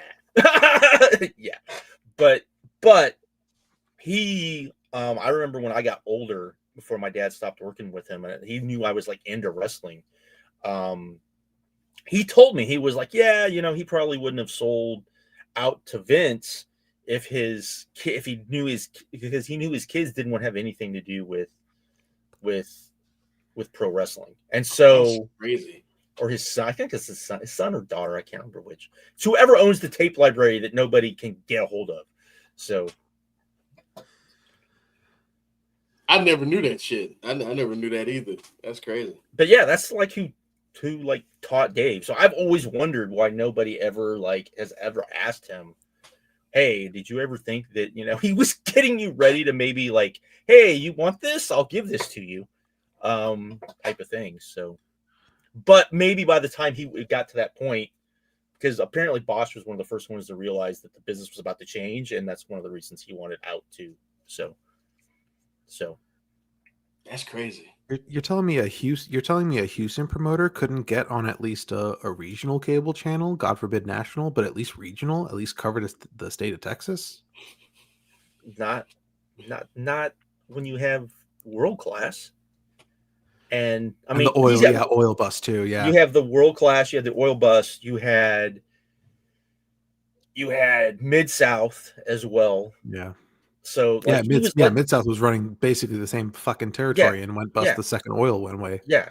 So like that's the thing that like when you hear people talk about him, you know, he basically just ran Houston, and then you had the Blanchards in San Antonio. So like he's like in between like all of this stuff, and it's like I'll just kind of do my own thing. So and but him being able to do his own thing, he was able to do like AWA versus NWA matches that you wouldn't really see anywhere else. Like that's one of the things that he was like known for. Bockwinkel had a percentage of Houston. Yeah. So he worked there a lot because of it. Yeah. So you had like all of that going on too. So my favorite favorite thing that shit, that's all shit I never knew. Holy shit. My favorite Gary Hart quote is he's like lovingly talking about the Dallas booking office. He has a lot of compliments for Paul Bosch, and then he's like, Joe Blanchard was a fucking idiot. In San Antonio. Is that in his book? Is that his? I think that might have been one of his kayfabe commentary shoots, or not his book. Like if you've never read, and it's funny because like his book is so good, and Court, who you know was like is kind of like his like champion in a lot of ways, will tell you flat out, because you can't get the book, just to go pirate the thing. It's so funny. He's like, no, go download it and read it. He goes, I wish we could get the rights to it so we could get like an audio version. But it's so good. It's like, well, there's a lot of books like that. You know, Stan Hansen has a very poorly published book. I looked, not available. I just searched it. Not available. Yeah, I want to see if the Stan Hansen book is anywhere, because I want to see how deep he dives on his role in the All Japan office under Baba. Like, I would love to know as much dirt on that as possible, and also just the fascinating story of him hiding his marriage from Baba, which is very curious. When did that book come out? You know? Oh, I couldn't tell you off the top of my head. I assume long after you retired. That would tell you what he was willing to say or not say. Because if it was probably, well, he was retired by 2001, or he technically retired fall of 2000, and then his ceremony was 2001. Was Baba's wife? That to me would be the thing. If Baba was wife, if he wrote that, which I wouldn't think he would have, before she died, if he wrote that, then there's probably a lot of stuff he did. Oh, I think she might have still been alive. I think Hansen wrote it pretty long ago, so I think Makoto is still alive. That he may not have said. Yeah, he might not be mentioning that, Jay. That's fair. Talking about Mrs. Baba's favorite wrestler, Jonathan Ace. Yeah. He's cute. Any other non-wrestlers y'all are passionate about? The promoters, I personally want to do more research on. No. Particularly Morris Siegel in Texas. I will say, in this glut of announcers, do any of them stand out to y'all as? I mean, As Hall of Famers? yeah, no, like Mercer. Like I liked Mercer, but not to the like you're talking. Look at the announcers that are in. None of these people are like that And good. Monsoon on this thing, right? Any on this thing? Yeah, Monsoon and Monsoon. Ventura both on the but ballot. Maybe I can see Monsoon because there's a lot of people that don't know anything about pro wrestling, but they know who that is. right. Because, And you know there's a what I lot of mean? people that grew Passes up the, with, you know and what I there's a mean? lot of people that grew up with Monsoon, right? And I can see that. not That wouldn't realizing, bother me. like I will tell you this. I didn't realize he was a bad announcer until I got older, and then it's like, oh Same. yeah, he's not that good. Now Jesse, I think I've got like I like Jesse now that I've gotten older from back then. I think he was so good, especially working off of Monsoon. So Do we? Yeah, I think I wouldn't mind Monsoon going in this thing. I wouldn't mind. I mean, depends on if you think Monsoon was any good, and like I don't think he's I'm not agreeing with the undercard guys who complained to Meltzer, but like I he's okay on a good day, and flashes of genius, but like that happens all the time when you have right, like like high level stuff to call. Bad is he announcers have good days. Michael Cole does it, right? Like and he's mostly dog shit. he's not is he that much better than Alfred Hayes? No, like Yeah, he's probably better, not. but he's not that much better. So, Probably not. You're probably right about that. you And know, then also Monsoon and Ventura are complicated by the fact that they're in the non-wrestler category, but they have legitimate wrestling credentials right, to contribute. Maybe not in terms of work, especially Ventura, who was not good, but he had a briefly drawing tag team with right, Adonis. They used to be on the ballot here. They were either removed or fell off, but they had a legitimate drawing tag team for a year or two. Um, and Monsoon was an opponent of several babyface WWF champions, and as a babyface was helped to set up some of the heels later in his career. right. So but it's just Jake, we're not talking about the bell ringing. I know, man. I think it's just very complicated. It's why a case, that's why I brought it up for Ole and Dundee, where if you consider their non-wrestling and their wrestling together, they kind Yeah, of feel like a Sure. real case, like a That's a possible good yes. point. It's a good point. So that's why some of the nomenclature I don't love, especially when it's ex wrestlers being put into non-wrestler categories. It feels off. It kind of feels like they just need to be lumped into modern or historical, depending on it's the time like it period. would be a good comp it would be who Markeem. I can't think of his first name. Wilkins, the coach. Oh, Lenny Wilkins? Lenny Wilkins. Like he's a good example of this because he was a legit Hall of Famer point guard and then was arguably one of the best NBA coaches of all time. And even though Shaq didn't know he played ball, but that's beside the Yeah. point. And they had to tell. Yeah, Lenny Wilkins, that's interesting. Yeah, I would say it's probably that kind of case, where it's like, but he's in Right. twice. He's in the Basketball Hall of Fame twice. So True.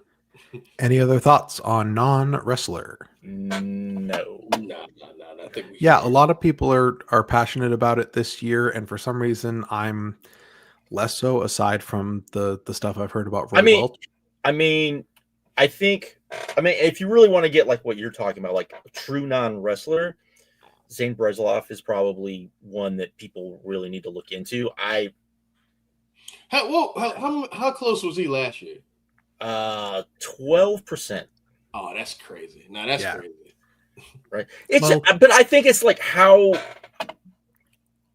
much credit are you going to give him for the success of things. I think you really need you because really you only have Dave really talking about him. I think you need other people. I think you need like Bischoff, who probably will never talk about the. You need somebody like Bischoff. You need like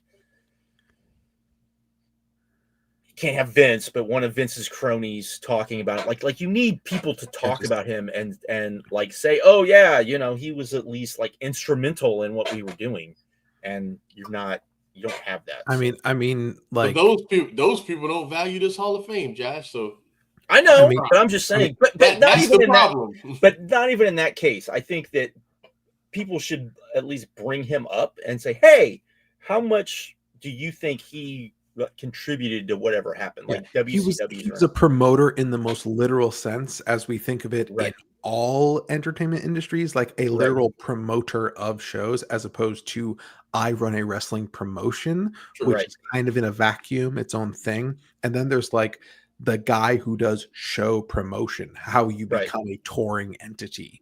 right, Um, which it's I just pro wrestling is under so many layers of bullshit and kayfabe. That it's really, really hard to do proper analysis of some of these people, some of these roles in wrestling.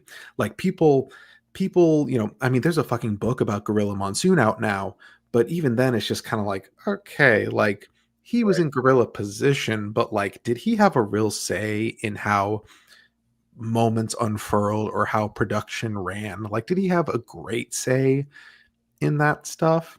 And it's just going to kind of live on through uh you know, his family telling stories to, you know, no offense to Brian Solomon. He sold me on at least checking out the book a little bit. Maybe, you know, even if it's just like the audio book on the background, but like, again, it's all under so many layers of bullshit that someone like Zane Bresloff just really doesn't get a chance to get a fair right, assessment. And we're not going to have the stats or the documents that show what he had a hand in necessarily. So it's going to be tough for him, no matter who advocates for him, honestly, unless it is like, you know, if Pat Patterson came back from the grave to talk right, about his hand in, you know, because Pat was on the road as like right, Mr. Agent, Mr. Booker for the 80s. Like Pat would have known what right, Zayn had a hand in, but Pat's dead. So right. It's hard, and then who's really gonna who's willing to, because you're talking pro wrestling, who's willing to give who credit, all of those things. Tay's asking about the Grand Wizard and what. To me, you're talking about arguably like probably the second most important WWF from all of its incarnations. Uh, Manager in the only behind Bobby Heenan. So that's why. And you're talking about like the bit. So I do think it's very important. I think if we're talking like managers, I think he's one that. Hey, look, people love Don Callis. I don't think we get Don Callis without the Grand Wizard. Like, I think Right, clearly, you know what I mean? Clearly influenced by him. So, yeah. also a case of a guy who just, you know, literally left this earth too soon, God forbid the right, industry, like who, you know, everyone says kind of loosely, again, hidden behind the wrestling stuff, is like he was going to be a big part of Hulkamania. right, He was probably going to have his coterie of heels being the ones against Hogan. And like when, like, it took a while for Hogan to have a manager to go right. against, which was like the WWF formula for babyface champions, where it was champion versus Well, that, and I think if manager he and had his been guy. around, let's say he is around in the late 90s, right? Then he probably can do at least some of those really early shoot tapes, and you get some of that too. And God, I that would think, have been, you know, oh, that would have and been then you get phenomenal. him talking about like and his role behind the scenes, and you get all of that. And I think that's, you know, like as much as everyone laughs about the shoot tapes, like it or not, that's a lot of the history we have. Unfortunately. Yeah. Unfortunately, and I mean it's not great because you're basically just taking a guy's word and you basically have to mix them all together and go, okay, this guy said this, this guy said whose this. stories line up the most. Yeah. Like okay, this all kind of makes sense, and hope that everyone's memory is kind because guys might not just be lying, they just might not be remembering right. I mean, that happens. So it's all of that. So yeah, pro wrestling history is a lot of this guy said this and this guy also said this. I mean, I like really weird historical things because I like digging into like the history of like stage magic too, and it's a lot like pro wrestling where you don't know what to believe, like who came up with what and originally, because a lot of it is the actual stage magician isn't the guy that actually came up with the trick. So then you're trying to figure out, okay, who was the guy behind him, and trying to figure out who came up with these tricks, or trying to figure out like who did what. And the same thing kind of with like old like carnival and sideshow things. I love that kind of thing too. And there's again, you don't have a lot of history, and that goes directly into like pro wrestling history because so many of the like like the 20s and 40s wrestlers came from that, so anyways. I'm just imagining Lance Burton walking by a stagehand looking at his payday going, it ain't gonna get bigger by looking at it. Right. Also in the comments here, these guys still think Meltzer knows something. Your mom. Your mom knows your mom very well. Okay, should we go to Japan, because we might actually talk about the people in Japan? Yeah, let's go to Japan. This fucking guy, man. All right, Jake, who's in Japan? All right, so we'll just list them off. Hayabusa, the tag team of Manami Toyota and Toshio Yamada. Yoshiaki Fujiwara, Yoshihiro Takayama, Tiger Jeet Singh, Mako Satomura, the tag team of Antonio Inoki and Seiji Sakaguchi. Tenkoji, Zack Sabre Jr., Io Shirai, Masaki Mochizuki. May I begin? You may begin.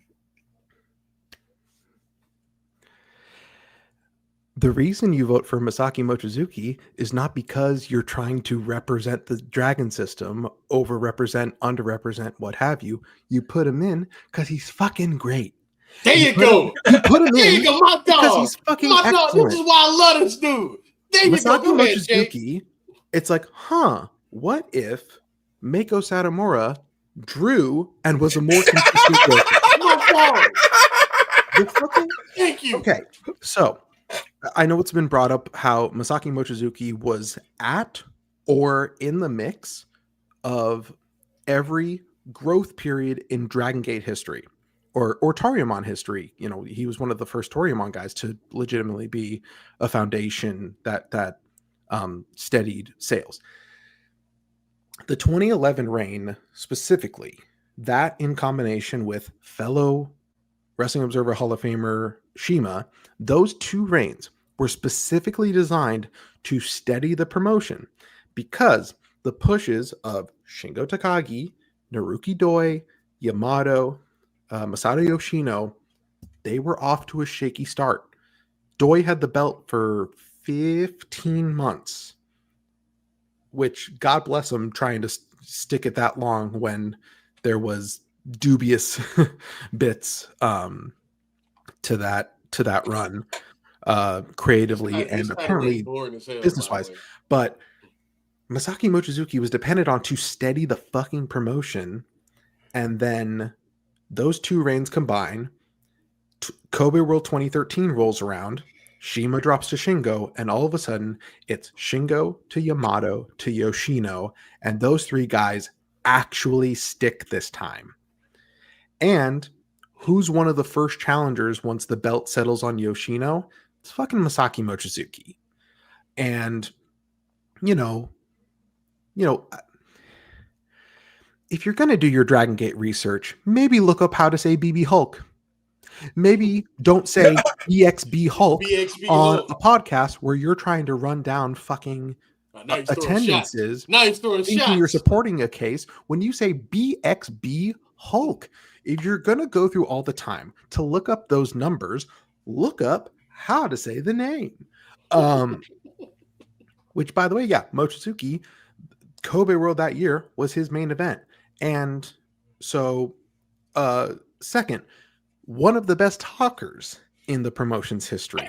Everyone who is able to translate can tell you that Mochizuki is one of the most consistent promos from day one. He was a character guy in Toryumon. Him and his stable M2K were doing like double count out bullshit on purpose, and it got over. Like, so he's not even just like a good worker wrestler guy. He's also done the character work too, which is super popular in Dragon Gate. I thought I would have to fight him on this. I'm so happy right now. Keep going, Jake. Keep going. And number 3, he's so goddamn good. And even if you think Dragon Gate style, however you want to phrase that, aka you saw the Dragon Gate 6-mans in ROH, thought they were good, and now you want to be contrarian and think they're bad. What? Like, he's not even that. He's not even 100% that style. I'm glad I stay in my little bubble then. Mochizuki working a completely different style keeps up with the guys you think are Dragon Gate style. Yoshino, Dragon Kid. He keeps up with those guys doing something completely different because he has a completely different background in fucking kickboxing, thinking he was getting into shoot fighting through Koji Katao, and oops, you're doing pro wrestling now. Welcome to Chicago, motherfucker. You're in a 6-man tag. Like, just crazy shit in his history. And like, obviously, are his draw and is his draw Hall of Fame worthy alone? No, but it's better than you think. Significant can I interject? Yeah, go ahead. What you about to say, Josh? I'm trying to nut here, dude. Come on, man. Here's the thing. Whenever anyone talks about Dragon Gate, because I feel like people bring up, oh, it's Dragon Gate, but the draw. And I'm like, it's Dragon Gate. What are you basing the draw? What are you basing the draw on? Because they were at best when they were the second biggest promotion in Japan.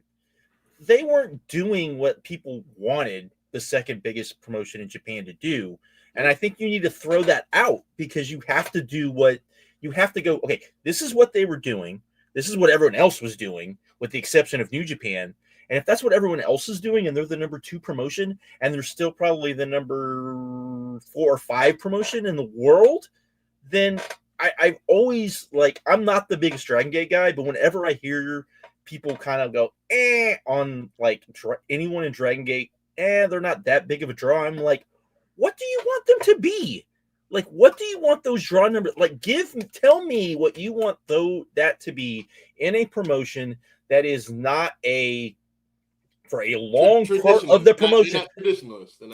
It's not traditional. It's, you have lots of women going to those shows. Like, that's the thing that people don't talk about. It's not guys going to those shows. It was women going to those shows. They realized it, went, oh, this is what we need to maybe, like, gear into.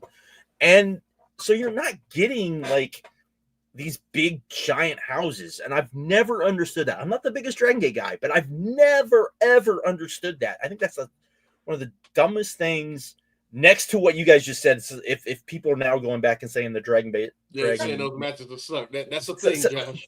What the fuck? That's like going back and saying that 6-man on Barely Legal is like the worst match on the show. That's what you're saying. Yeah, essentially, yeah.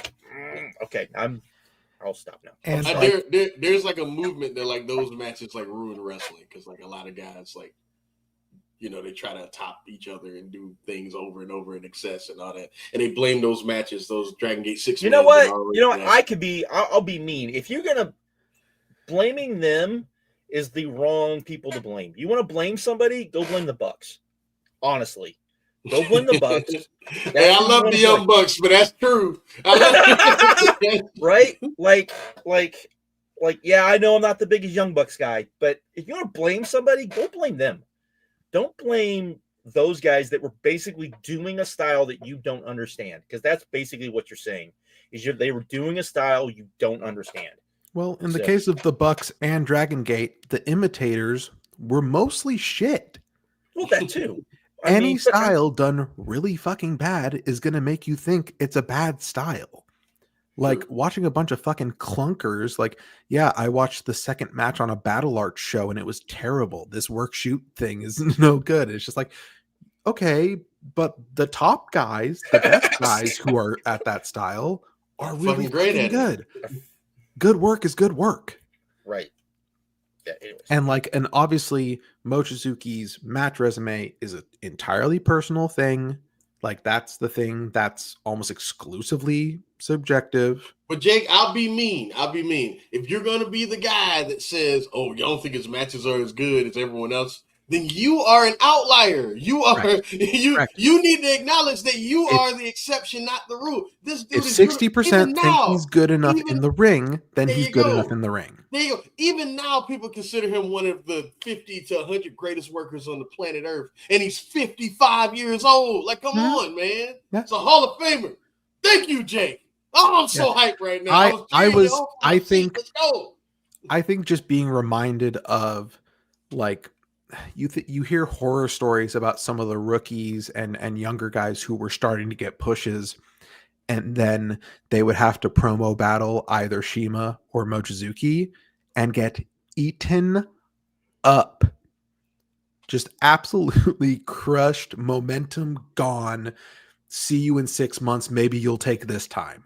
Like he's one of those two names that's associated with that like pro level of promo ability. So he's not exclusively some, good worker, good work, good wrestling, lots of moves guy. He is that and can be that. But again, if you think that, you don't understand the style. I'm sorry. No, you don't understand, because you don't understand the lucha part of that style, and so you don't get like what they're doing. That is supposed to be fluid motion throughout the whole thing. That's how it's supposed to work. You watch a really good lucha matches are really great under two things. Either they're crazy brawls with lots of blood and lots of craziness, or it's a match where it's just going, constant moving, just and fluid. They get on the mat. It's all, it's fluid. They're not going in and they're not like selling in the traditional sense that we think, but it works. So and also people like, if you're going to do that style, you have to do it well, or else people will find ways to start talking about your selling. If you're executing everything great, you're not really worried about it. This isn't some GCW 6-man opening scramble. These are fucking like refined trios working with each other for a month straight, and then taking it to Kobe or Osaka or Kurikan Hall and nailing it with such fucking precision, which the Young Bucks tried to replicate to varying degrees, mostly good. Here and there. And then people tried to replicate the people who replicated it, and then it kind of fell off a cliff where it's just like, hey, my favorite guys are the Young Bucks and Ricochet. Well, you're not them. So you're going to try to recreate it, and you're going to fuck it up, and you're going to look like shit, and you're going to make the style sound like shit. But yeah, Mochizuki, Hall of Famer, 100%. Go ahead, Jake. I'm over. Yeah, I'm just like, I'm in. Let's go. There's way more to his case than work, and it's not overrepresentation for Dragon Gate if someone is good enough to be in on their own. So I have something to add. I would not vote for him, but when people make that argument, because people have made that this year, I've heard that argument more than ever. Of, are there too many Dragon Gate guys in? Maybe. How? No. There's not. Let me finish. When people say that, I'm like, maybe we're fixing the problem of that, 5-year run where Dragon Gate should have done much better in the Observer Awards, and everybody knew it, but Josh couldn't. How much did I yell about that? How much was I? How upset was I? So I'm just saying, how much of this is fixing that and showing that, hey, maybe all of that time when they were arguably maybe putting on the best show in the world, like a weekly TV show, when they were, they would rank like way behind promotions that they shouldn't have been ranking in like the best, like all of that. I'm not saying that they were ever the top promotion in the world. That's not what I'm saying. But there were times they were definitely 2 or 3. When they were like 7 or 8 at the end of the year. And I'm like, what the fuck, man? This is better than the WWE. What the hell's going on? Right. And I think part of it was mom and pop as well. No big corporate backing. They've been mom and pop pretty much this entire time. Part of it was people still wanted Noah to be something it wasn't going to be anymore. I think people, and then New Japan was so hot. And like I said, in Japan, it's not the audience that people think it is. I think that's what they're doing now, and it works, but that doesn't work as well. Which I think is why, Dragon Gate is kind of how it is now. But I think what you're seeing now is that the voters back then really did underappreciate Dragon Gate. So if you put more of them in, I think that's just you going back and going, hey, we got this wrong in real time, and now we're fixing it. Josh, who's in from the Dragon system that shouldn't be in?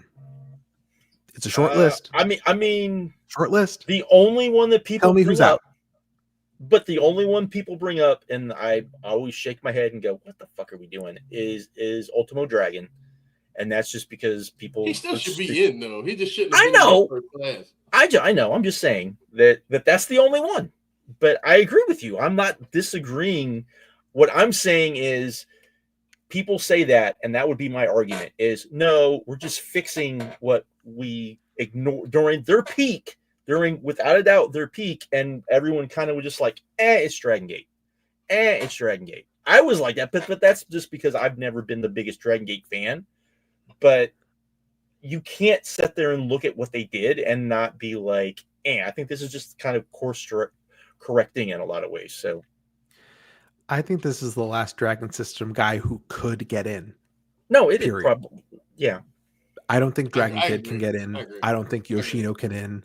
I don't think Yamato can get in. And I think those are the only 3 guys who even have a shot of getting put on the ballot. In no way do I think any of those 3 would get into the Hall of Fame. And you're also saying a juniors promotion, right? On top of that, because that's what it is. Yeah, it's a juniors promotion. And as much as like people go work rate, when you really look to see how many juniors are actually in the Hall of Fame, it's not as many as you think. It's not as many as you would think. Mm-hmm. So it's not. I mean, there's a lot, but it's not like what you would think. There's more guys Hogan-esque than there is, Tiger Mask-esque. Mm-hmm. Markeem, did I steal your shit? Or... Yeah, you stole my thunder, man. Everything you said, it was what I was going to say. Literally every point you made, I was going to make. So I appreciate it. I just think the 3-dimensional nature of his case has been incredibly looked over. So they needed him to be the top guy, and then when he was the top guy, he was setting the promotion up for the real top guys to take them to the next level. He was always the solid, reliable dude and one of the best workers in the company, and still one of the best workers in the world. Hall of Fame.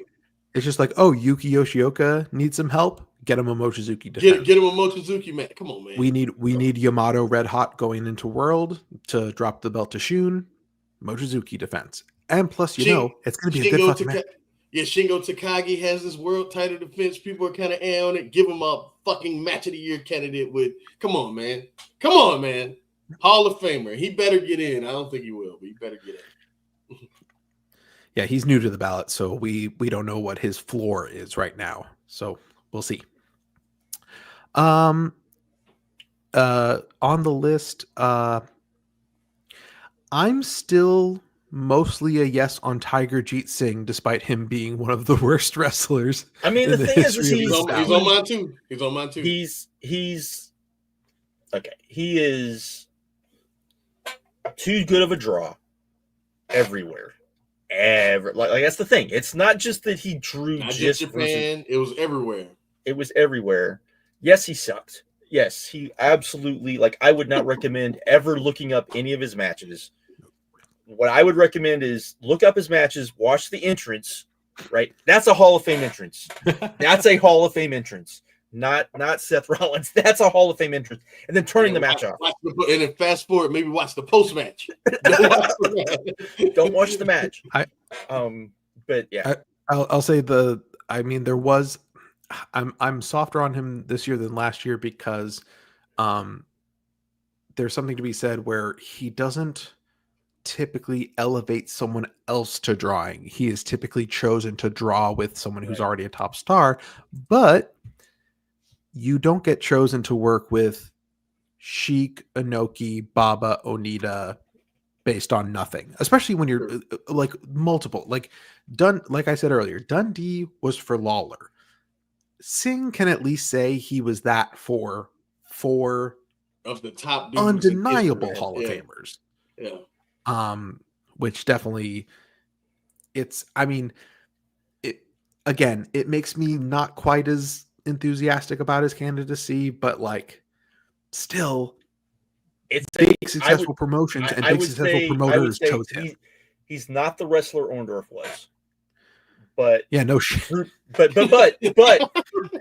he drew more money than Orndorff ever did. True. Yep. I mean, that's undeniable. Not even close. And if you're gonna put Orndorff in, mainly because of the Hogan stuff, which is why a lot of people were like, "Hey, it's because he was the biggest, like house show wise, he was the biggest draw for Hogan to go against, and that's why a lot of people voted for him."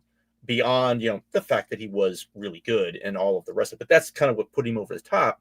Then you have Tiger Jeet Singh, who was that times whatever, even though, and I think that makes up for the absolutely like I think it was on the Voices of Wrestling stuff where they were talking about on the that he would be the worst wrestler in the Hall of Fame. Okay, I'm fine with that because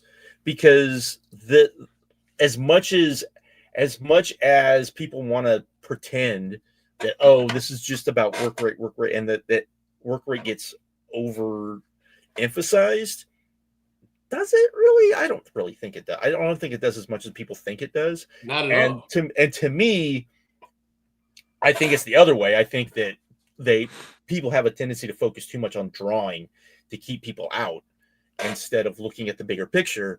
And here's a guy who drew and was significantly super important history-wise, especially, I mean, he was Onita's biggest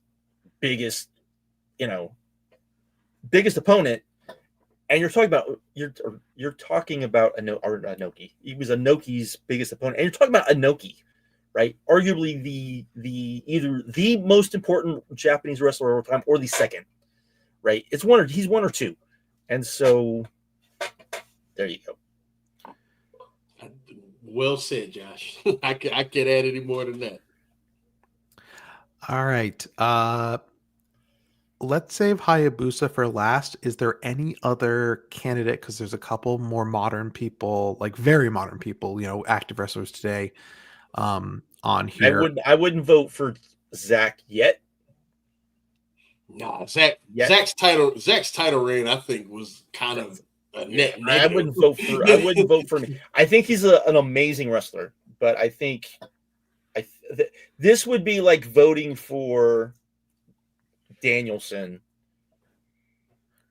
in like 05. Yeah, like not maybe after the. This would be like voting for Danielson. I feel during the chase to the title, right? Gotcha. Right during the chase, especially. Since you said, I probably still would have voted for him though. Just for the word. I'm just saying, or you know what? After the Cena match at SummerSlam, it would be like voting for him after the Cena. Which, yes, he's a Hall of Famer, but I don't think he's like a slam dunk Hall of Famer. And Zach doesn't have that resume. Zach's not even 2013 Danielson. Yeah, and I like Zach a lot. And I love Zach. I love Zach. But yeah, I mean that's and again, his title reign, kind of a dud. It was his chance to draw, and he didn't. It was his chance to draw, and he did not at all. He did not affect business. Probably makes a good point. If Ishii can get in on work alone, then Jeet should get on draw alone. Yeah, 100%. And Jeet's as good, if not a better draw than Ishii as a worker, which is saying something. Yeah. Right. True. one person I wanted to bring up, which I think is funny to bring up, is Io Shirai. Let me ask you this: would it shock you if she got in this year? No, I was gonna say that. No, because think about what she means to the modern scene of Joshi, right? Right. And think about just the work before she got to the WWE. In 2016, Io Shirai might have been the best wrestler on the planet. Like on the planet in 20, it may have been. You know what I mean? I don't know. I don't know. I had her with like the biggest star, right? Because I'm like, to me, all the Hall of Fame stuff comes from the work and everything she did before she got to the WWE. You know what I mean? Mm-hmm. That's where it all comes in.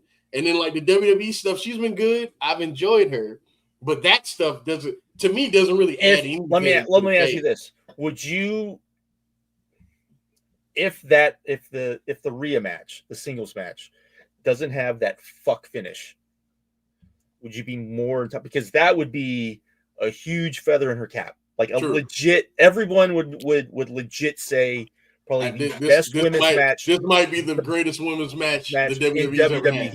History. Yeah. And that is saying something because they have had some really great matches. Would that maybe put you? Ooh, yeah, probably. The star might be gone. I mean, that finish was so shit. Like, I mean, the match was going, and it was gonna be in my match of the year list. It was, yeah. Like, okay, just saying. Like, Jake, I feel like you got something to add. Jake, what you got to add? No, I really don't. I watched barely any of her Stardom work, so please, underqualified. brother, you got to go back. You got to go back, man. You got to watch her. Especially her last match in Stardom. Please go back. I think the fact that this is why I think she'll get a lot of votes. The fact that people are saying that she might be the best wrestler in all of WWE, which isn't that hard, honestly. Like honestly, it's not that hard. It's not that hard. Damn. Who are you gonna put up? Who? I don't know. I don't watch it. I don't know. I don't watch it. I mean, just think of the roster. Think of everyone that's on that roster, and just think of someone that would be on her level. Really. I know who should be, but they're not at all. Who? It's Gunther. Yeah. Well, yeah. But I mean, you're talking probably right. You know, I mean, you got to go in the Discord for Gunther talk. Yeah, true. Okay. All right. Anyone else other than Hayabusa y'all want to talk about? We bought up the ones that I had. Everybody else, like, I don't feel like. I only have two. On this. Ant brought it up in the chat. Yamada and Toyota didn't tag enough, so right. And it's. I mean, they did have some of the greatest tag matches in the history. That's true, but didn't tag enough. Right. I mean, if you're even like a mild fan of longevity in terms of voting for people on this ballot, they're disqualified. So you have to be like someone who enjoys Peak and nothing else to really support them a lot, which is a shame because their tag work is all time shit. So it's tough. Is it like it's not Jumping Bomb Angels because they didn't tag enough, but that's who you're comparing them to, and I think they fall like pretty short of that. So, Hayabusa. So this is very interesting. I can vote for him now. I feel I can do it now. I would. Before we get going, I shouldn't have. That was rude. I'm sorry. But his predecessor Sabu is on the ballot this year. They could both get in. Does that have any effect on what you might be thinking, Markeem? Oh no, I'm voting for Sabu also. Like you jump in the lead, but yeah, both of them. Yeah. I mean, I've had him on my list that I thought he should have gone in last year. So, and the thing is people have talked about. Well, I'll kind of jump ahead, and because he is linked to Sabu, and I think that so you kind of got to talk about both of them. But I completely like, and I think it's because it was so long ago. Forgot just like how must watch Sabu tapes were. And then thinking about that, Hayabusa tapes were the same way. Like even when he was H and was doing completely different stuff. Yeah, I know. People were still like, "Oh, it's H," and it's still Hayabusa, and so they would go and they would look for his stuff. It's very similar. Plus, it's very evident that he influenced a ton of wrestlers. The fact that he does so well with current wrestlers, I think, speaks volumes. Because they're all like, no, he's got one of the best looks. I know that's not part of it, but he does have one of the best looks ever. I know people bring up his drawing, and his drawing wasn't great, but he was also like, I wonder how much better his drawing would have been if he would have been the guy 2 reigns removed from Onita instead of the guy directly after Onita. Interesting. I've never thought about having there be a gap. Like it would that have helped him? Maybe it wouldn't have. Maybe it would have been the same, but maybe we would have a better, because you're having to compete. You're having to compare his numbers versus fucking Onita, who, maybe one of the most charismatic wrestlers ever. And then maybe we have a guy in there, a little gap between there, right? Now, but I mean, you do want we can criticize that guy and then think, yeah, you're right. Can Tarzan Goto eat shit for 18 months and then exactly. And then Hayabusa came and saved us. Yeah, that's right. Like, but I mean, the problem is you want Hayabusa to be that guy, so he's going to be the guy. But I just wonder if that would help him a little bit. Because no one's. Hey, Josh, who won that match, by the way? Oh, I know. It's Onita. What do you want? I mean, I want him to job. That's pretty. that's He's done like 8 jobs ever. He couldn't have done a 9th to Hayabusa. No, Jake. No. It's one of my favorite matches ever. Work for him. It's one of my favorite matches ever. So how you say brother in Japanese? Not gonna. But no. So to me, I think Markeem's probably the same way. It's hard to explain. Like, it's hard to explain that era because so much of like, oh, I want to watch FMW because FMW had the crazy death matches and the crazy this and the crazy this. But there's also I want to see Hayabusa. Like, I watched a lot of All Japan tags I would have never watched because of Hayabusa. Right, because you won't like I've talked about this before. Like, a lot of what you watch from All Japan for the main events. You're trading the tapes for the main events. Yeah. Main events, and or the semi-main. You know what I mean? Yeah, it's always you're not. Yeah. And Hayabusa, in his tags wasn't doing that. So there's my. I think Sabu being on the ballot has softened my stance on Hayabusa, because I was actually I wasn't a harsh no, but I was like a no because I made the mistake of being a bored 26-year-old and reading so much of the history of FMW website that Brett maintains, which is phenomenal. And the YouTube channel is phenomenal for like the best of FMW stuff in half decent quality on YouTube. But it might have just been his writing style and trying to make it worth reading, but it comes across very harsh about Hayabusa not being able to follow in the footsteps of Onita. And like in the case of many guys, it's like, okay, he failed, but he was set up to fail, but he still failed. So it's like, you have to count the failure, even if it's not, I would say it's you count the failure, but it's not like Akiyama, right? Where Jun Akiyama was set up to succeed. He was set up to succeed and still just couldn't do it. Now, I don't think that's his fault because he's following 2 like of the greatest wrestlers ever. And so that's hard to do. And not every, you're not gonna if you hit lightning 3 times, Like if Akiyama went, that's like unheard of craziness. So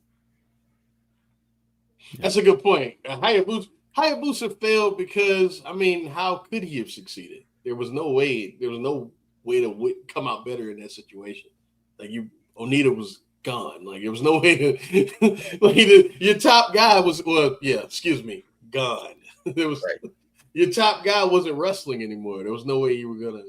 It wasn't. And you didn't have really a number two. That's the other. True. The other part of that. You didn't really have, like the gap between Onita and everyone else was so long that. Right. You had like Onita, Hayabusa, and then who? Really? I mean, the Mike Asa Masato Tanaka matches are famous, but they're undercard matches. Right. Yeah, I said on the last show, like, think about what everyone knows about those matches. They were in the mid card. Tanaka was more of a main eventer in 0-1 than he was most of his FMW run. Right. Emblem was a bigger act than 1995 to 1997, 98 Masato Tanaka. Right. He was one of the guys relied upon, like in like the FMW, WEW, whatever weird brandings they tried. Like he was relied upon then, but like well after the peak of FMW was Masato Tanaka relied upon, as opposed to Hayabusa, who was given the ball by himself and busted in the knee with a wrench before saying, "Go run the football, kid." I mean, and Markeem, you remind me if I'm wrong. Highest ECW buy rate, right? Yeah. You talking about Heatwave 98? Yeah, that's the high, and that's because of that match. That is because of that match. True. No, like living it. That main event didn't draw shit. People bought that because nobody was buying that for Bam Bam Taz 2. Nobody I love that. Nobody was doing that. Nobody was doing that. It was Taz. It was Taz. He helped. But the Hayabusa was in the United States, Jake. No. I didn't say. And it was a tag with Hayabusa and Cebu. Yeah. And they put it up like sprinkling in RVD in there. Yeah. But Shizaki was there too. No disrespect, but yeah. But I mean, yeah. So there you go. Look, I'll tell you this. When that match was announced, like I know I was like legit. That was a pre-buy for me. I gave my mom what was it, $37 for us with the cable provider we had. I'm like, that's for August. Like I say my that's August, because I think they announced that in like June. I was like, August right there. Like, yeah, incredible. All right, modern U.S. time. Any other notes on Japan? Nah, you hit everybody I want to talk about. That was it. So. I don't think so. Let's talk about this long ass list. Fuck. All right. So modern U.S. Canada. Your candidates are CM Punk, Cody Rhodes, Jay and Mark, the Briscoe brothers, the Steiner brothers, Randy Orton, Edge, John Moxley, Becky Lynch, Goldberg, Matt and Jeff Hardy, Samoa Joe, Scott Hall and Kevin Nash, Trish Stratus, and new to the ballot this year, Drew McIntyre, FTR, Mercedes Moné, and Sabu. Okay, can I start? Randy Orton is still on this thing? Yes. Randall Keith Orton. Because the old timers vote for him. All right, man. Will Mercedes be the one that knocks Trish off? That was going to be my point. Okay, so okay. If you're going to vote for Trish Stratus, how can you not vote for Mercedes Moné? Or Becky Lynch? How can you not vote for Mercedes Moné? Like, look, by default, she is the best in-ring performer for women in American history. Can we agree on that? Had the most opportunities, like, by default, right? Like we would have to say her, right? So on that merit alone, I think she should get in. Like, if I had a vote, I'd vote for her, since everybody thinks I hate Mercedes. But just by that metric, you got to vote for her, right? But like, not only that, I think all the drawing stuff in the WWE for any of these people, we talked about it last time, is kind of overrated, because like really it's the brand. But It's the there brand. is. I was gonna bring up the ratings, John. I'm Yeah. gonna bring up the ratings. So, but as a ratings mover, Becky Lynch, what's it called it, Trish Stratus, they don't really touch her, man, in terms of like actual like effect on the ratings. Like nobody affected them the way that like Sasha Banks did twice. You know what I mean? Right. And then you bring up the little icing on the cake that she had with like, you know, her whole run with these independents, like popping these independents the way she has this It's year. still going on. Everything, and it's Right. still going on. Like There's more to come. I feel like how could you possibly vote for someone like Trish Stratus but not vote for Mercedes Moné? And I would add this year, she arguably had the second most important women's match of the year, which is saying something because the most important match of this year, women's wise, was like the most important women's match of probably the last 5 or 6 years. So that's saying something. So you're talking about just here, right? You're talking yeah, about I'm just talking about here. I'm just talking about here, like in the U.S. Okay, you scared me for a second. No. I'm talking about in the U.S. In the U.S. I thought Josh was about to go hard on Kamatani Nakano. Like, No. Yeah, I was about to say. No. I meant just here in the U.S. I think that says a ton because you know I just do. I don't have her as someone I would vote for yet, but to me, if you're gonna vote for Becky, if you're gonna vote for Trish, I would hope you would be like, you know what, she's more important. I'm gonna vote for her now too. Maybe of someone that votes for the other two, maybe they vote for which I don't know how you would do that with 7 votes. Imagine you vote for all 3 of them. You are crazy. You are insane. You should not have a ballot if you're voting for Mercedes, Becky, especially since and you're voting for Becky for a 4-month run. That's all you're that's all you're voting for is a 4-month run, which flopped. And that's it. Like Trish, I can kind of get because you're saying no. I get from the if you think that without Trish, the current WWE Women's Division does not exist. Fine, I don't agree with it. I don't agree with it at all. I think if you're going to say that, then why aren't we voting for Beth? For Beth, like, yeah, come on, man. like, you know. Look, and no disrespect to Trish Stratus, lovely lady. I met her twice, super nice lady, but she should not be on this ballot. No, no, not at all. There you go. Hope you had your shots, Markeem. God damn it, Jay. Monet is in the middle of this like world tour going on right now, and I think you can absolutely wait to vote. Yeah, but she's looking like a yes. I don't know if she is a yes, but she's looking like a yes. It wasn't a great number, but that Arena Mexico number with it didn't die a death. It didn't die a death. No. It did. That was an all-women show, correct? Yes, correct. That's an all-women show. Well, that says a lot that she's the main event of that. Right. Well, it's not all, but it did okay. It did okay. It did what the shows do that don't have Mystico. It did the same number. So it did she inspired a CMLL show the same way Ronda Rousey inspired WWE Evolution #1. Why is it's true? That's the when do we but put one of those shows did die a death though. One of those shows you brought up did. I would love to see the attendance of the CMLL show versus the attendance of Evolution 1. It's probably pretty close. Wasn't there like 7,000 people at the CMLL show or something like that? Something like that. Which I think would be more than Evolution 2 in July. Because I think Evolution 2 was 6. I don't know. 6 or less.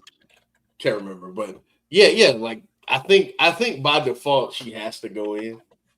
You know, I just think by default, just because again, by default, the best women's worker in the history of the US. Just gotta put her in just because of that, I think. And I even like her work, unlike Marky. No, Jake, I do like her work. I just think That's you not put her in conversations that she does not belong in. That's my hold her to a standard. Exactly. That's all it is. That aspect of it is completely fair. if you want to tell me that this is the best woman's worker on the planet, then I have to hold her to the standard of all the other women on the planet, and she does not hold up. She does not hold up to scrutiny. That's all. That's Does she hold up to 90s Joshi, Markeem? No, she does not. No, she does. You know why? You know why she doesn't? Because she herself is a amalgamation of 90s Joshi. Her whole style is just 90s. It's just Manami Toyota. Are you sure she's not better than 90s Joshi, Markeem? I'm positive. I am positive, sir. I am positive. Hell, she goes to Japan and she calls out Manami Toyota. There's a reason for that. There's a reason. Right. I mean, other than she's a geek, but there is a reason for that. Well, one of these we'll figure out which one is better. I know we already touched on Sabu. We can talk more about Sabu. I'm not talking more about but Sabu yeah, no. and the influence. His being a yes in my mind softened my case on Hayabusa, and that's kind of a compliment to Sabu that like, oh, I'm reconsidering Hayabusa because of Sabu's case.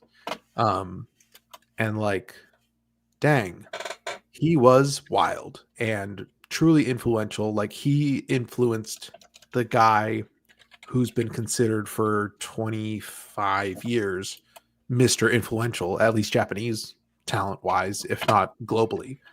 I have your answer on the shows.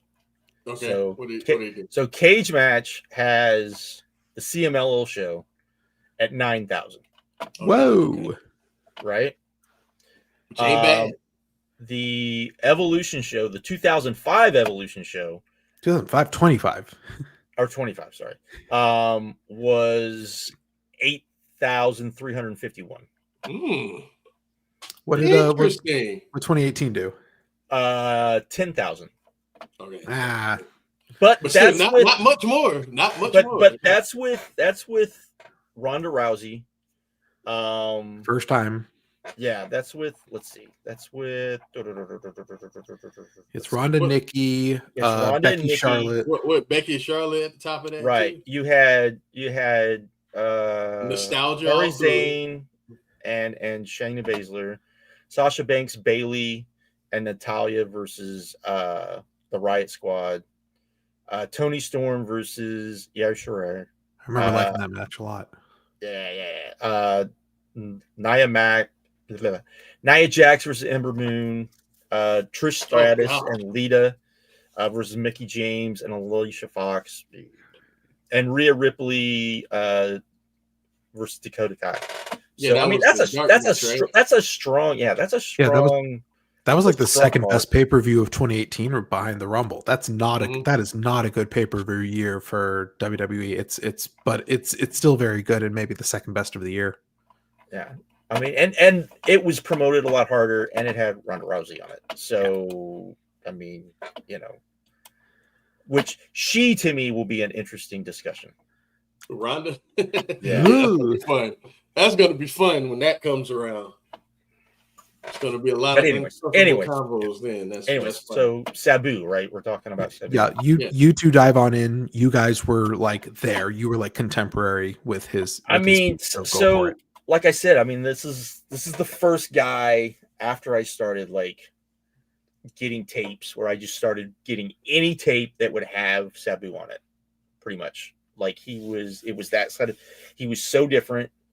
You go back, you listen to people who were tape trading before me, and the indies, and you go back and you look at all that stuff, and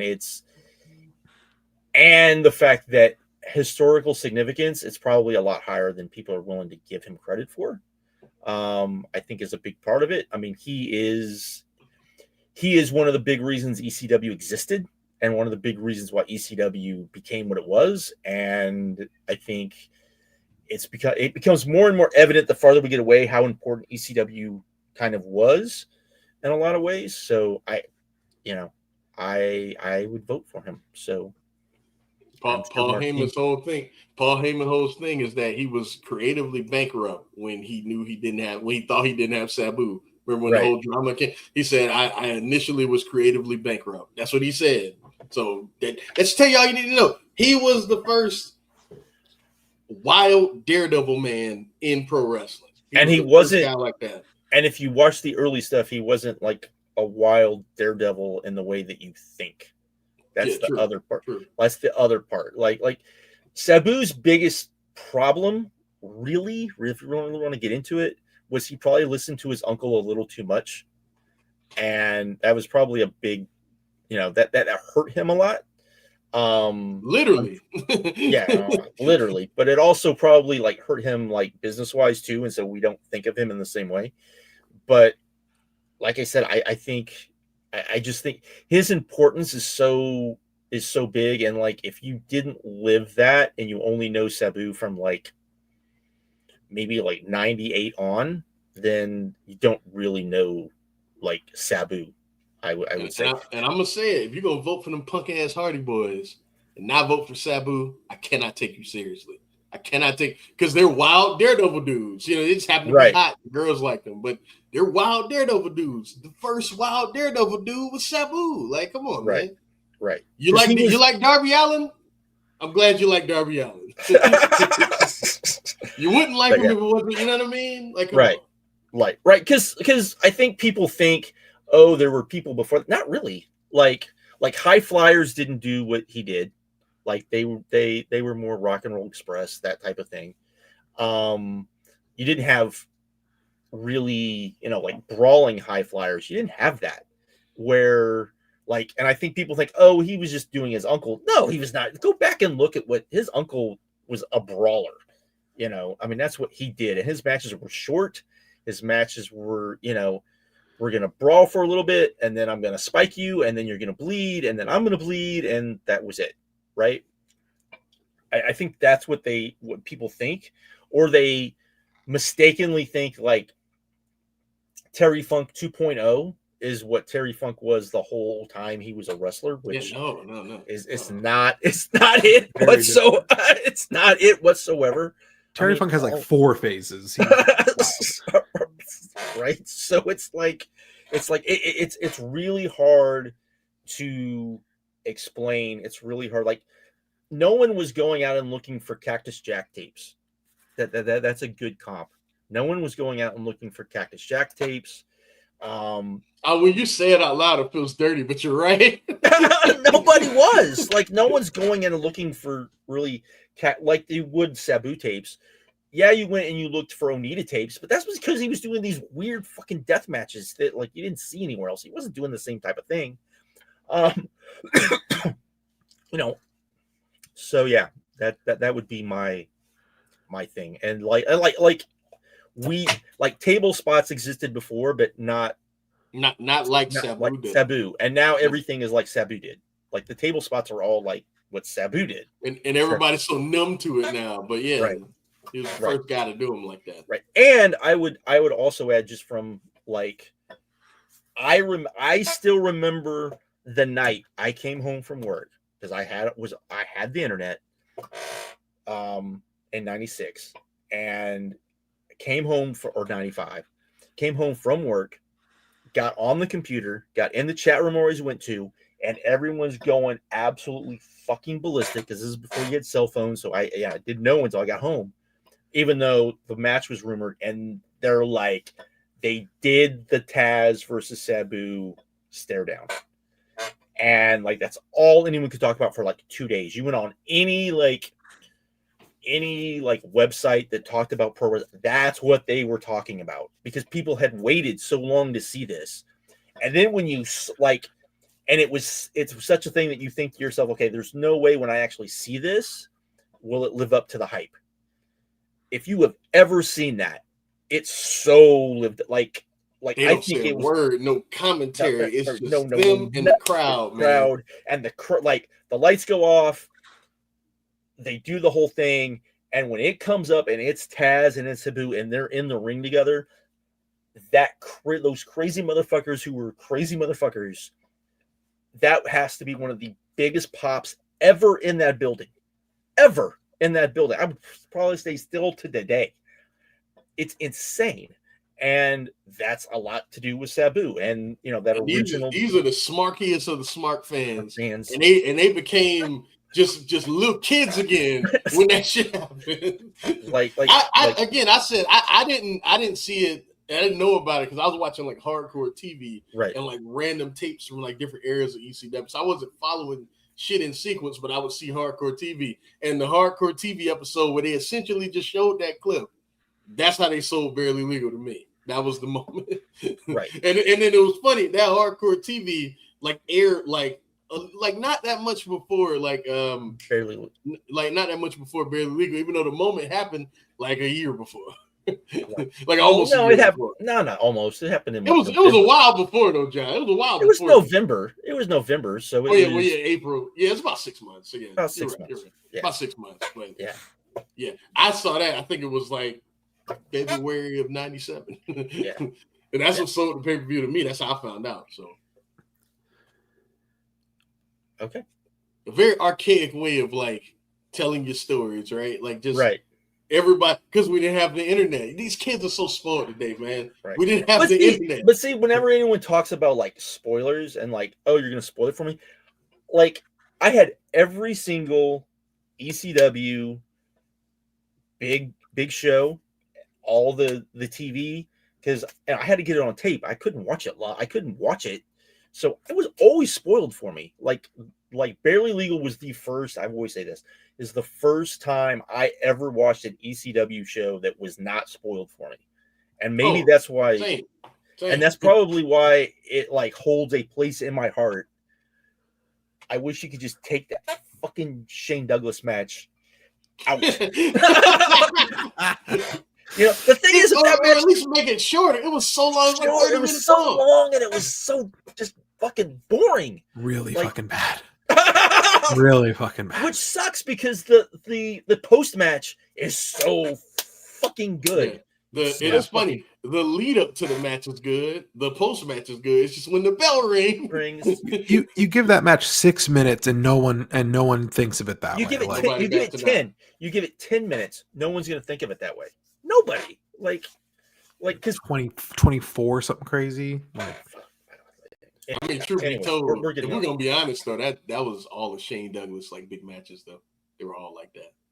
They were, but here's the thing: he did that because he was trying to prove a point, and then you go out there with a guy that Ric Flair and Shawn Michaels would have got a better match out of, and you do that shit. That's always been my point with that match: is they would have gotten a better match out of that. True. Like it would have been good. It would at least have been good, and if that match was at least good, no one would talk about it the way that they. That we talk about it like that. I don't know, Josh. 22 minutes is a lot of Pitbull. That's a lot. No, but I'm just saying if the match. But I'm saying that if the match was good, no one would talk because that's the thing that people are like. That's the thing that stands out because it's the only thing that's really bad, really on the whole show. The whole show. True. So. All right, Jay, keep going. We can talk about this shit. No. You brought up Sabu, man. Sabu could be an hour for sure. The other two new candidates are Drew McIntyre and FTR. Who gives a shit? I like FTR. Drew's fine. Who gives a shit in terms of Hall of Fame voting? Like, I mean, hear me out. FTR. I was just about to bring them up. FTR is on here clearly just for work. I mean, that's what I'm saying. Like, how good do you see their work? But I would say that I wouldn't vote for them yet. But of course not. They're here for their work. They did hit a decade. They've been a team for a decade now, which helps. Right. That does help. Like they've been putting on like now Drew McIntyre. Drew McIntyre, no. Fuck off with that shit. What the fuck? What the fuck? Like, the fuck is he on here? But like really, FTR has been putting on top tier tag matches for like 8 years now, though, Jake. It's been a while now. I will say, go watch TakeOver London from December 2015, and the match, brand new, the match they get out of Enzo and Cass. It's been a decade. Yeah, it's been a decade now. Yeah. Yeah, the match they get out of Enzo and Cass in December 2015 is insane. The crowd helps, but like the work is like, oh, these guys are. And I mean, we also underestimated how old both guys were at the time because I think by that point they were probably 30 or pushing 30 because I think Dax is over 40 now and Cash is getting close. But like, holy shit, they're taking like dirt worst Enzo and Cass. Yeah, Like, because Cass was not like he's not what we think of him today. no. Like, He's terrible then. people don't understand that he had to go to TNA, get good, Yeah. because that's where he got good, was in TNA. It was like that's where he got good, and then and Enzo has always been Enzo. So I mean, So that's like a vacuum example of like where FTR does have validity being on the ballot. It's just like this is how long they've been good. I have no problem with them being on the ballot. Drew McIntyre, fuck off. Yeah, that's weird. I don't get it. I like the guy. Talented guy, but like if you're saying, oh, we're putting him on because he won the title during COVID, yeah, but then he did nothing with the title. He's done nothing since. So fuck off with that shit. Like it's not like if he had won the title this year, right? And it's the first time he won the title, so you put him on the back. Okay, fine, but fuck off. Fuck off. I'm just saying, don't scoff at FTR though, Jake. That's all I'm saying. Don't scoff at it. That's it's been fair. a decade now. You know what? I was too hard. There were no, but I was too hard. Ask me next year. All right. Let's just talk about some of the junk, the Randy Orton, the Edge, the Outsiders, and Trish Stratus. What are we do? Stop. Just stop. So I think people vote for the Outsiders, and the people that would vote for the Outsiders are really voting for they're really voting for the NWO. Which is wrong. They're incorrect. Right. No, they are incorrect. Bad, and they should feel bad. Right. Like if that's the case, then tell Dave he needs to put all three of them on here, and not just I mean, whatever. Yeah. I mean, it's either do an NWO induction or split them up, and even then they'd be bad. Like if you only one of them, if you split them up, only one of them should be on the ballot before he falls off, and that would be Scott Hall, and that's it. Yeah, that's it. Yeah, like 10. We joke about 10 Koji, but like you split them up, and you have two honest cases. Yeah. Right. I mean, I wouldn't vote for either, but there's a legit case. I mean, I don't think I would listen. I would listen to Tenzan and Kojima cases. I'd probably go no, but I would listen. I'm not going to listen to a Scott Hall or a Kevin Nash case solo. Right. Like Kojima probably has a really good case when you actually look at like everything he's accomplished and all this. Tenzan, it's more than that tag team though. No, it's more than tag team. Tenzan main evented a lot in New Japan. Yeah, he was at a bad period of business though, Jake. Like he evented a lot of New Japan. I mean, it's true, but he's a worse candidate than Kojima, but not. I think the gap is closer than people give credit for. No, I think because people think of like how they envision Tenzan, which is like old Tenzan, and they don't think about like early Tenzan, who was like awesome. I love him. Pushed hard, and you could see was supposed to be a guy. Like they're not thinking about the 2003 G1 final against Akiyama. Like that's not the Tenzan thing. Yeah, that's not the Tenzan they're thinking of. So yeah, just a couple of junkers there. Hardys, I would say no. I understand why they're here, but I will say this. I think it's weird that they're on, especially. But I think that after Bound for Glory, you could put them on because you could say, look what they did, and then they can fall off again. So I mean, these dudes are a draw though. These dudes are a draw. Like people pay to see the Hardys, man. At a certain level.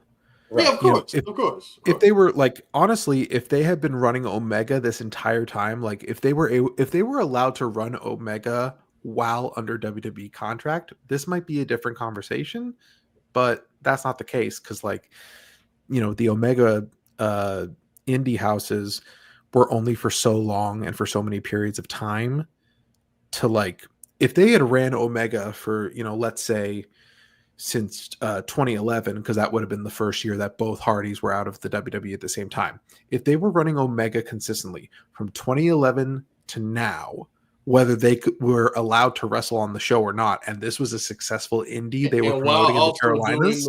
you saying like while also doing everything else they were Yeah, doing. like if they were allowed to, even if they couldn't appear that on changes Omega the show, game. That they changes the were game. allowed You're to right. book Omega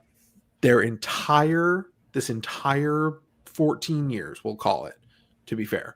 Like if they were allowed to run Omega this whole time, it might be a different story because Omega is sneaky impressive, especially since they weren't like a super, they were a Carolina indie that wasn't dependent on Crockett nostalgia most of the time. True. Or Lucha, which, can draw sometimes in the Carolinas apparently, but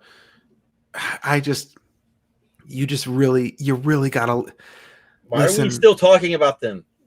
I was also 10. I used to be 10 too. No. I used to be 10 too. Like no. Um, but I mean, I get it that's. I'm sure there's people that think that one of the 3 tag teams needs to be in. I don't think so. It would be the Hardys of the 3. Like right. It would be the Hardys. Yeah. True. But anyway. Speaking of tag teams, we already touched on them, so we'll just do them real quick. The Steiner brothers. I mean, they're a no for me, but I get a no just because I think what we think of as the Hall of Fame part isn't big enough.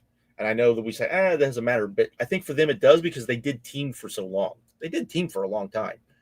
And, I mean, to their fault or to Vince's fault, I don't know. They just didn't work in WWE, which I think hurts them in my mind too. So.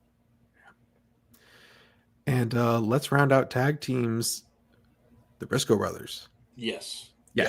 To Yeah. me, the greatest working tag team ever lived. That's just me. Just my opinion. Wow. And to me, that's wow. I said it. I said it last year. Standing on business. I'm aware the Holy Demon Army exists. I'm aware that the Rock and Roll Express exists. I'm aware that the Midnight Express exists. I got the Briscoes at 1. You got them better than the Fantastics? Yes. I just said the greatest working tag team of all time, sir. Okay. I know what I said. 20 years of greatness. Like, come on, man. Okay. Almost 20 years. Was it 20? Not quite 20. Close to it. Yeah. I mean, it's for work. I would say longevity wise, they're probably the most important thing for ROH. Longevity wise, I wouldn't say they're the most important, but we'll get to that later. But anyways. Yeah, just an insane match catalog. There's not a lot of match catalogs better than the Young Bucks. They're one of them. Right. There's very few tag teams better than the Young Bucks, period. And the Young Bucks are already in. And if you have a better resume than the Young Bucks, then you should probably get in to on be work fair, alone. The Young Bucks are in. Yeah, they're in for other stuff too. So no, exactly. That's why I say, like, if you have a better work resume than the Young Bucks, even if you don't have strong cases in the other 2 categories, I think you get in. Okay. Because the Young Bucks arguably get in on their work alone. True. And if you're better than that, you should definitely get in on work alone. Okay. That's fair. Yeah. I thought that'd be a longer discussion. No, they're just fucking great. I mean, I don't know what I've it's to me the best working tag team ever and one of the greatest. Period. Yeah, I mean, you can't I think, like you said, I think the catalog is really there. Hello, top 5 dead or alive, hands down. Hello, wearing the shirt. You look at the first ladder war, which was insanity. The best ladder match to ever take. That's in the YWC Hall of Fame. That show. So, anyways, if only one of us had hit record. If only one of us had hit record. Anyways. Yeah. So that's the firmest yes we've heard so far. Yeah. Let's go for someone kind of on the fence here. Let's go Goldberg. I mean, I would vote with Goldberg. Go ahead. I knew you were going to. Here's the thing: if he doesn't make the second WWE run, it's a no. The second WWE run, to me, and I understand this is a lot of if, but the second WWE to me proves he wasn't used right the first time. it proves WCW once Bischoff didn't know how to use him, and just fucked him up. Like it's proof that if they had just gone with him, like I don't know if they would have like gone over WWE at the time, but they may have been around a lot longer than they were. I mean, You're right. These things didn't happen, Josh. I understand, but what I'm saying is that second run to me is why you put him in, because he comes back and it's evident. Okay, people fucked up with this guy. Like that's the thing. And so that first run that everyone's like, it's not long enough. It's evident that it's not long enough, not because of him, because then he has that second run, and that second run is not long either, but it works, and it's crazy over, and he's crazy over, and I think there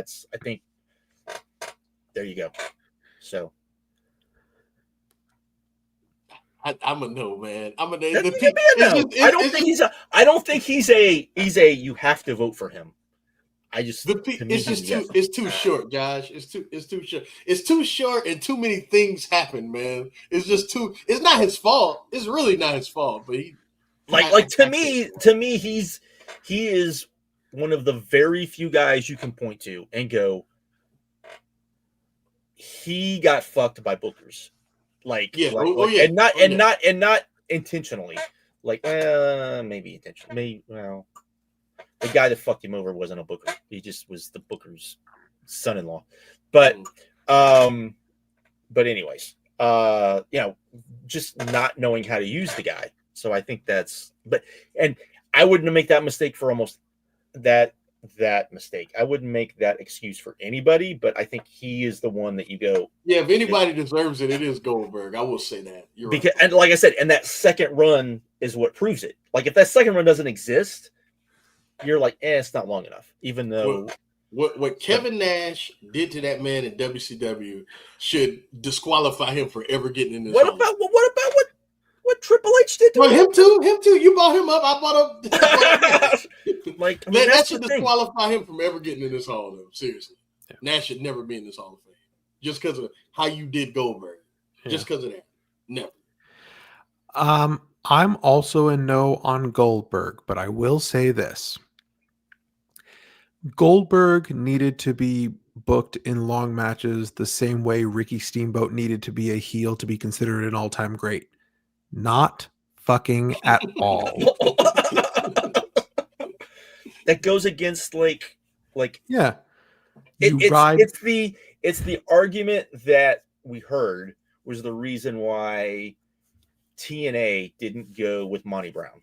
Because he couldn't work long matches. He couldn't work long, which is such bullshit. Who cares though? Who cares? Who cares? We have Kevin Nash and Jeff. And now Jarrett this is telling what we're us going what through currently. Go ahead, Jake. What you say? I'm sorry, we have Kevin Nash and Jeff Jarrett telling us what main event workers are supposed to be like. What are we doing? I mean, and I like Jeff Jarrett a lot as a wrestler.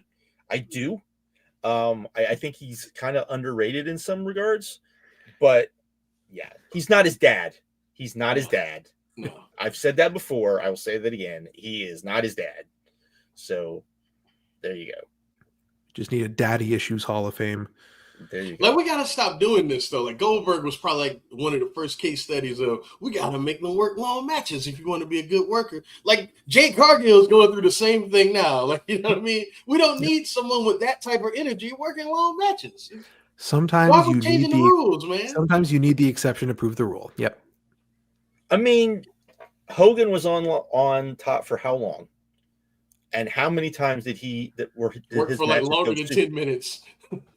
and same thing with Bruno. I mean, Bruno was on top and his matches never went super long. But anyways. Speaking of people who a lot of stuff didn't happen for and it wasn't his fault, but we have to reckon with it anyways. Samoa Joe. I mean, I'm still a yes on Joe. I was a yes on Joe last year. I'm a yes on Joe. Yeah, like I will say that the reason why you vote for Samoa Joe, right? And I know Joe and Rich were like, I need reasons. Here's the reason why you vote for Samoa Joe. it comes down to where do you put Ring of Honor in its influence on modern, like today's pro wrestling? Where do you put it? If you don't think it's that important, then don't vote for him. If you do, then I think you have to vote for him. I think that's part of Danielson's case, even though he's already in. And I think, to me, that is why CM Punk was a Hall of Famer before he came back. Right. And I think that's part of, I think those are the three guys, much like the Elite, where all four guys are going to end up going in. I think Samoa Joe, Bryan Danielson, CM Punk are the same way. Without those three guys, I'm using Ring of Honor as a catch-all for like early 2000s that era of independence, high level independent wrestling. Yeah, yes, high independent. Without those three guys, right? And I think Danielson is of those three guys. When you're talking that portion of independence, Danielson is the weakest, but he's the strongest candidate overall, right? I think Punk is like in between the two. I think he's not as strong as a candidate on either side as Danielson, but I think he's like the middle on both. And I think Joe is the strongest candidate for the indie run, but he's the weakest for after the indie run. I wouldn't argue with anybody that said I wouldn't vote for him, but to me, that is such an important part of modern day pro wrestling, because the reason is because you had one guy telling us what pro wrestling was, and unfortunately we had a second company who thought that what the one guys thought pro wrestling was what pro wrestling was. Unfortunately, he is, and this is something no one really brings up, probably the third biggest draw in TNA history. What does that mean? I don't know. But the other two, I don't mean, what does that really mean? I don't know. But the two guys ahead of him would be arguably, and we don't know. I mean, you could probably make an argument that he is a bigger draw in TNA than Angle was, or right there with him. Sting being the number one draw. The other two guys are already in the Hall of Fame, so there's that part of it too. He does have the WWE run. It's short, like the main roster run, but it's impactful. He came in. He did good business for NXT too. Don't forget that he's at the top of some of those cards. He comes in. They put him right against Roman, and like, I know this is just me being me, but he kind of exposed Roman when he came in. I mean, he kind of did. It was kind of like, oh, Roman really isn't the guy yet, right? He's really not the guy yet. True. And he was the only guy at the time that you put in the ring with Brock, and it felt like, okay, here we go. Because everyone else really did seem like also ran next to Brock, other than Roman, but Roman wasn't there yet. And so then you bring him in, and then, they didn't end up really going with him. But that's my thing. It really does come down to how important do you think ROH was. If you think ROH was super important to what pro wrestling is right now, and I do, because I think its influence is kind of everywhere. I don't think you have AEW without ROH. I don't, especially that ROH. I mean, that's a fact. Tony Khan would tell you that. That's a fact. Right. Because you don't have the platform for the Elite to use without those guys, right? And so that's why I would vote for him. So, I know everyone's like, well, you're a big Samoa Joe guy. Yeah, he's my third probably favorite wrestler of all time. But, there we go. No, I'm with you. Like, I'm same sentiments. I'm 100% with you. Yeah, I was hard on Joe last year, and I'm still pretty hard on him, but I think I've lightened up a little bit, so he would be like a last guy on the ballot kind of. Yes. Yeah, I think he's like he's my last guy. Yeah. But, and like I said, I don't think he's a super strong. I think of the three guys I mentioned, he's the weakest of the three. For overall, just because he didn't do the big time business that, I mean, if you want to play a what if, to me, the biggest what if, and this to me, if you want to talk about TNA's idiocy, and I don't know if they would have been able to do this anyways for whatever reason it didn't happen. Why did Samoa Joe and Misawa not happen on a TNA pay-per-view? Come on, You had it set up. You had it set up. It was set up. You let him go to Noah. Why not do whatever Gabe had already like arranged and just do it on a TNA pay-per-view? Like, why did you not do that? Because were you scared of what would happen? Were you scared that you'd put that match on a pay-per-view and it would spike a pay-per-view number and you'd have to be like, okay, maybe we're not doing what people actually want? Like, what was the purpose? What's the purpose of not doing that? To me, that's like because here's the thing. Here's the thing. If Samoa Joe and Misawa happens in ROH, happens in New York, happens in Phil, wherever they put that match on, in Chicago, and they have the same match they had in Noah, which was one of the better matches of Misawa's run at that time, because Misawa was so shot. And people forget that was one of the better ones. It was still just a good match, but it was one of the. But you put that match in the U.S. in front of an ROH crowd. Ate that shit up. Yeah, that's probably like that adds at least a star to that match, maybe more. And now you're talking about another match that you add to his resume that is just insane. So there you go. But that's more of a what if. Up in the chat, Misawa meeting with Russo. Can you imagine? That's funny. I'm just saying that to me that's that if you're going to talk about what if, that's really is, or if they would Joe and says, hey, you know what, this guy's different enough from Cena that I'm going to bring this guy in and he's going to be seen as like guy. He's going to be the guy that feuds against Cena and not Randy Orton. You give some, and I know we're playing what if, but just this to me also goes against the Randy Orton thing. You give Samoa Joe those same chances you gave Randy Orton. Where are we at? Which I think also shows why Randy Orton does not. Hell, if you would have went all the way and had Joe beat Brock when they faced each other, what changes? You know what I mean? Right.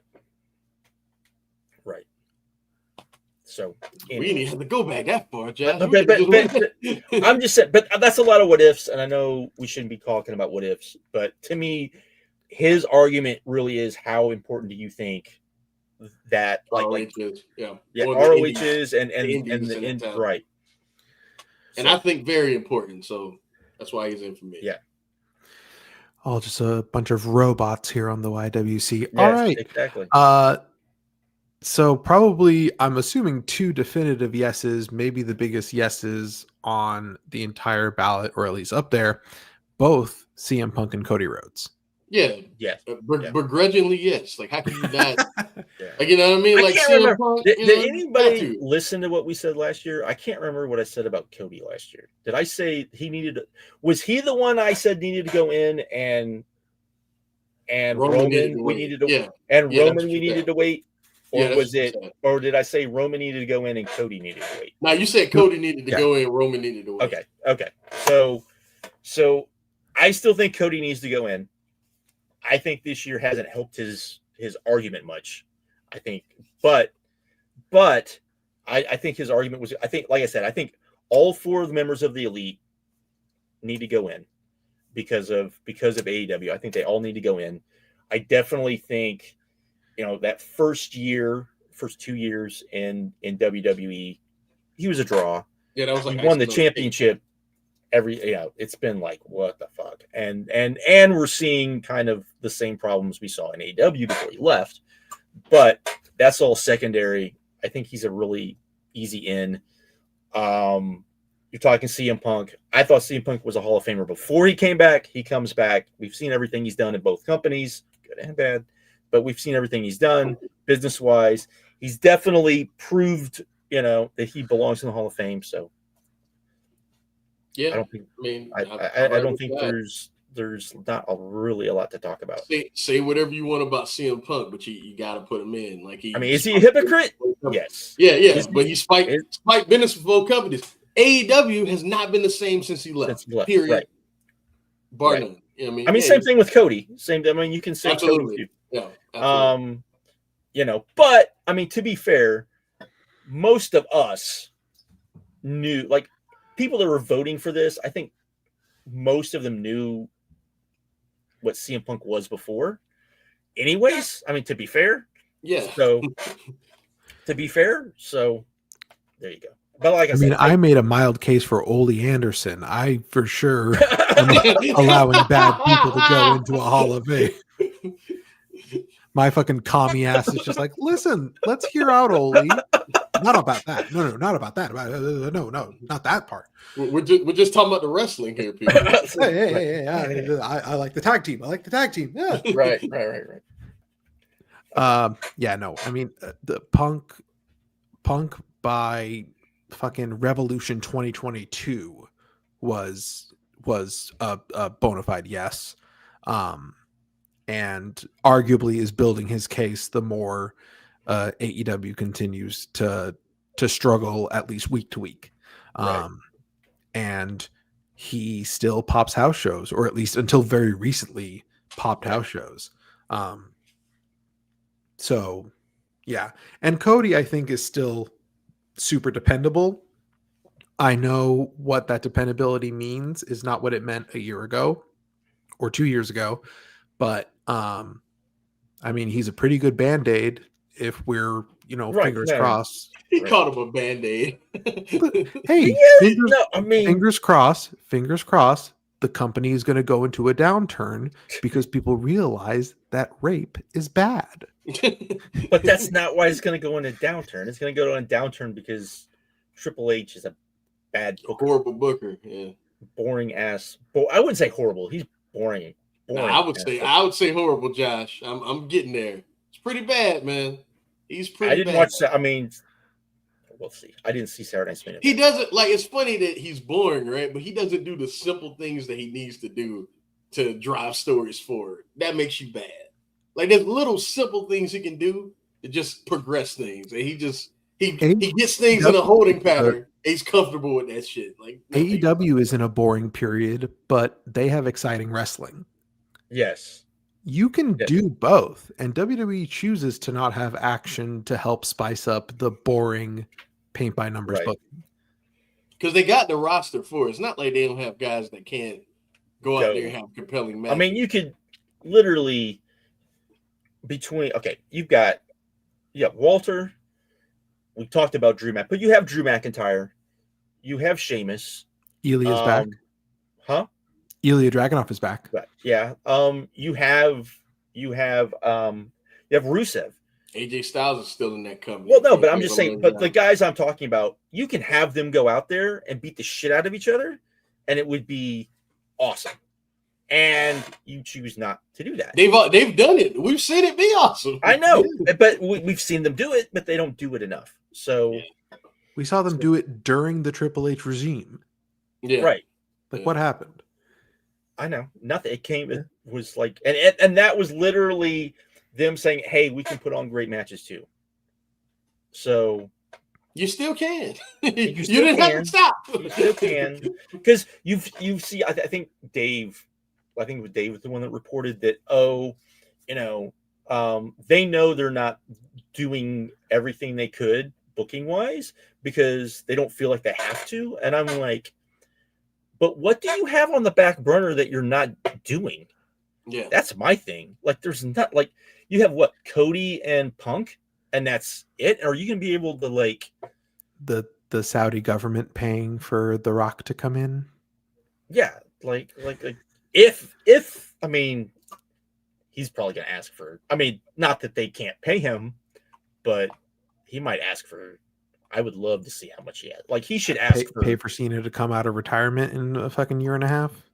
He might ask for, no, I'm saying The Rock might ask for, like, I want as much as I make for a movie. They paid it. They do it.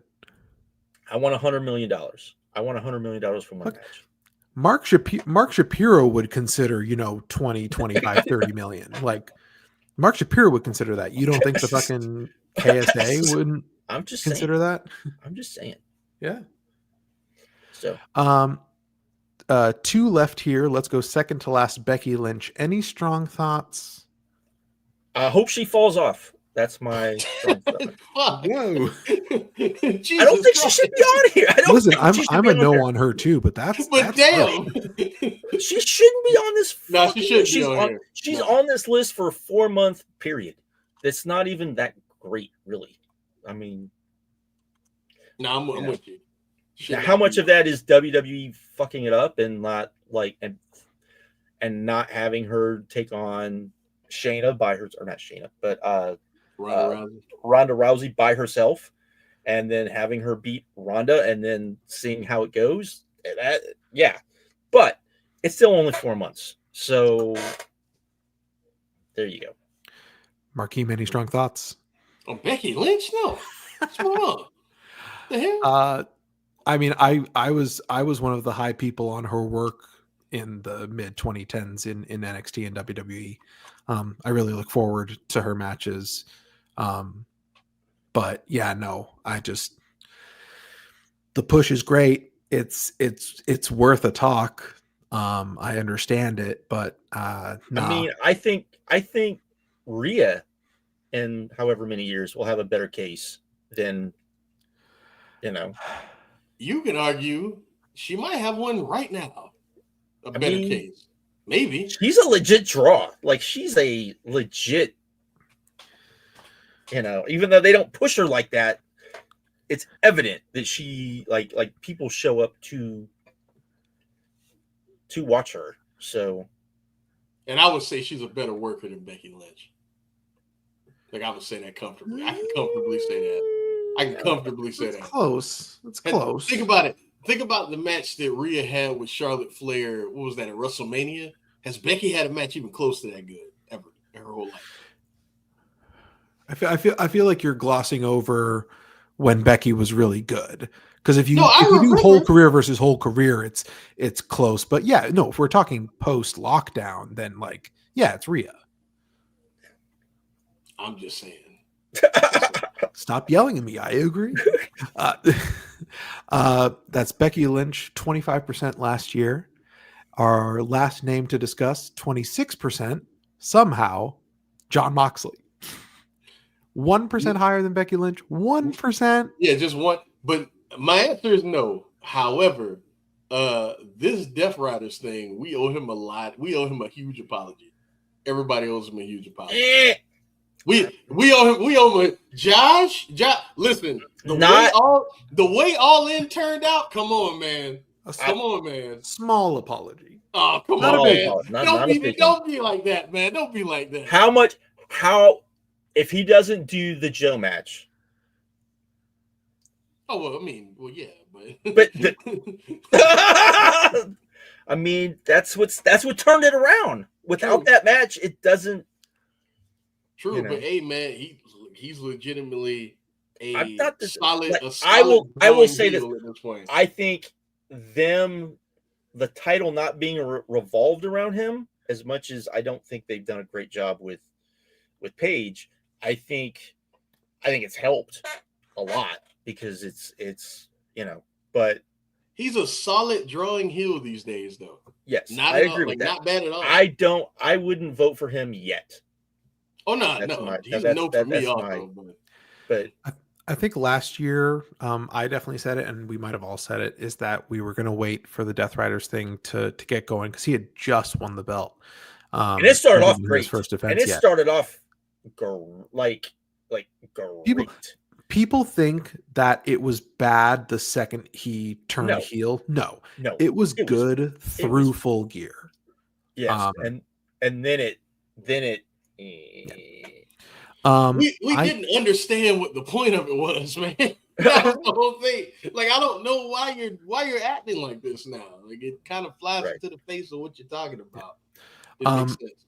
And for all of the subpar work he did for a couple months there, he's actually really adding to his work case since about May. Right.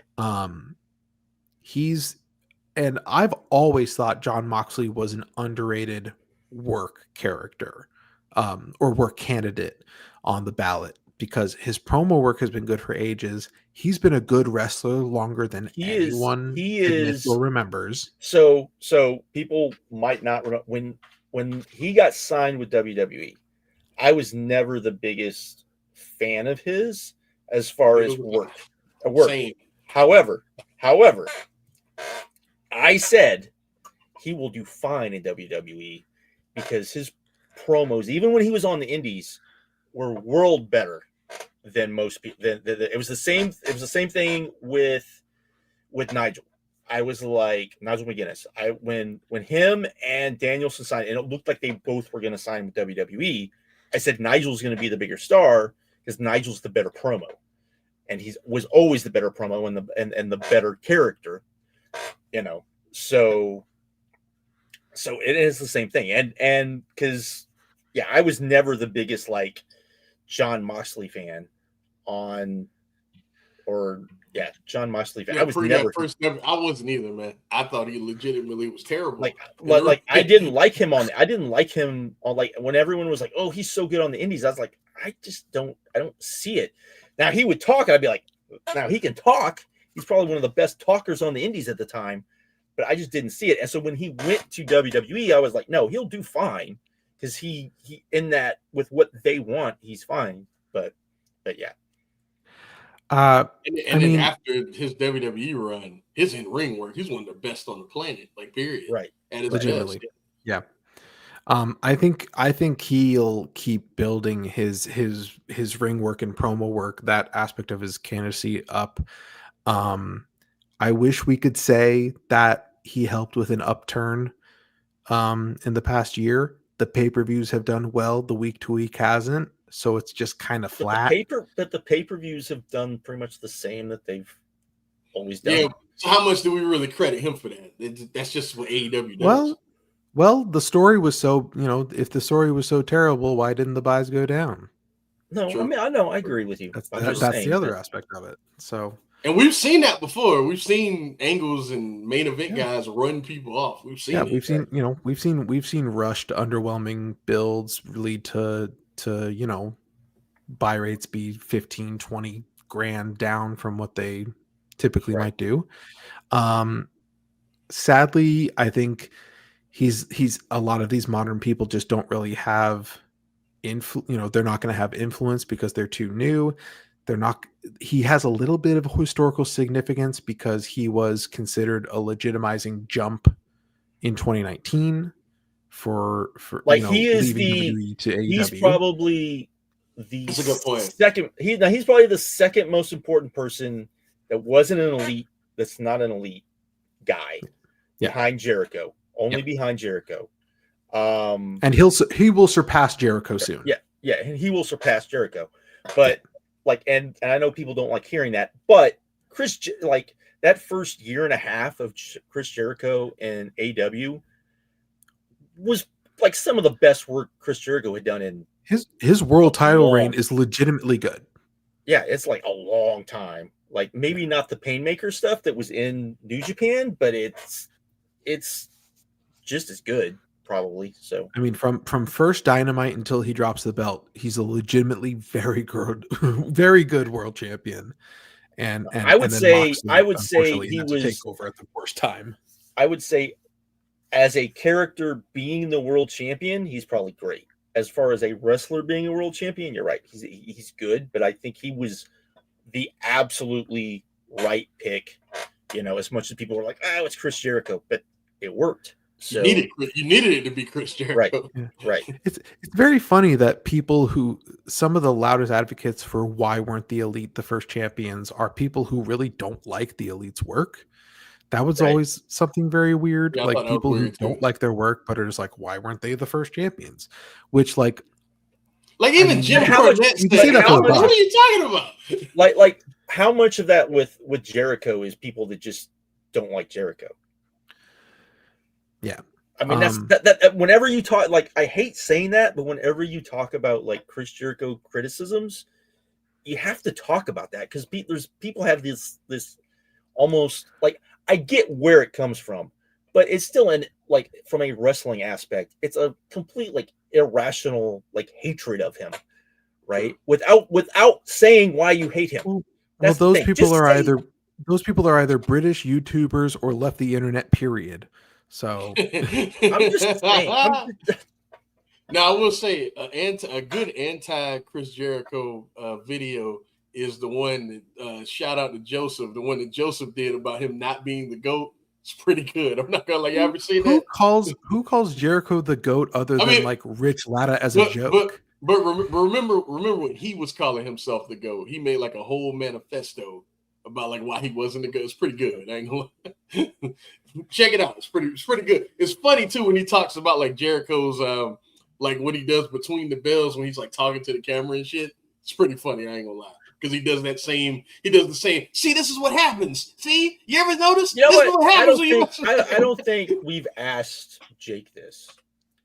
If Jericho goes to WWE, how much money should he make them pay him just to fuck with Triple H?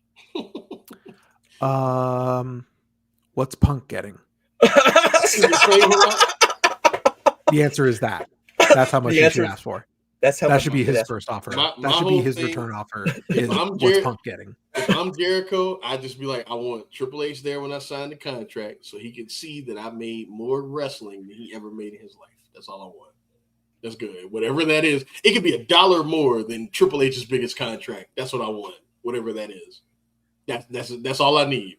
If I'm him, but I'm petty, so. No, I mean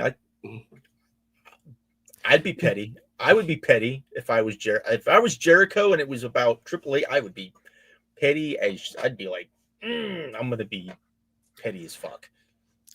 It's not very often that I'm an earlier fan of someone than either of you, and me being the early fan of Jon Moxley is very funny. I just never like when I didn't like his work at all, Jake. Not at all.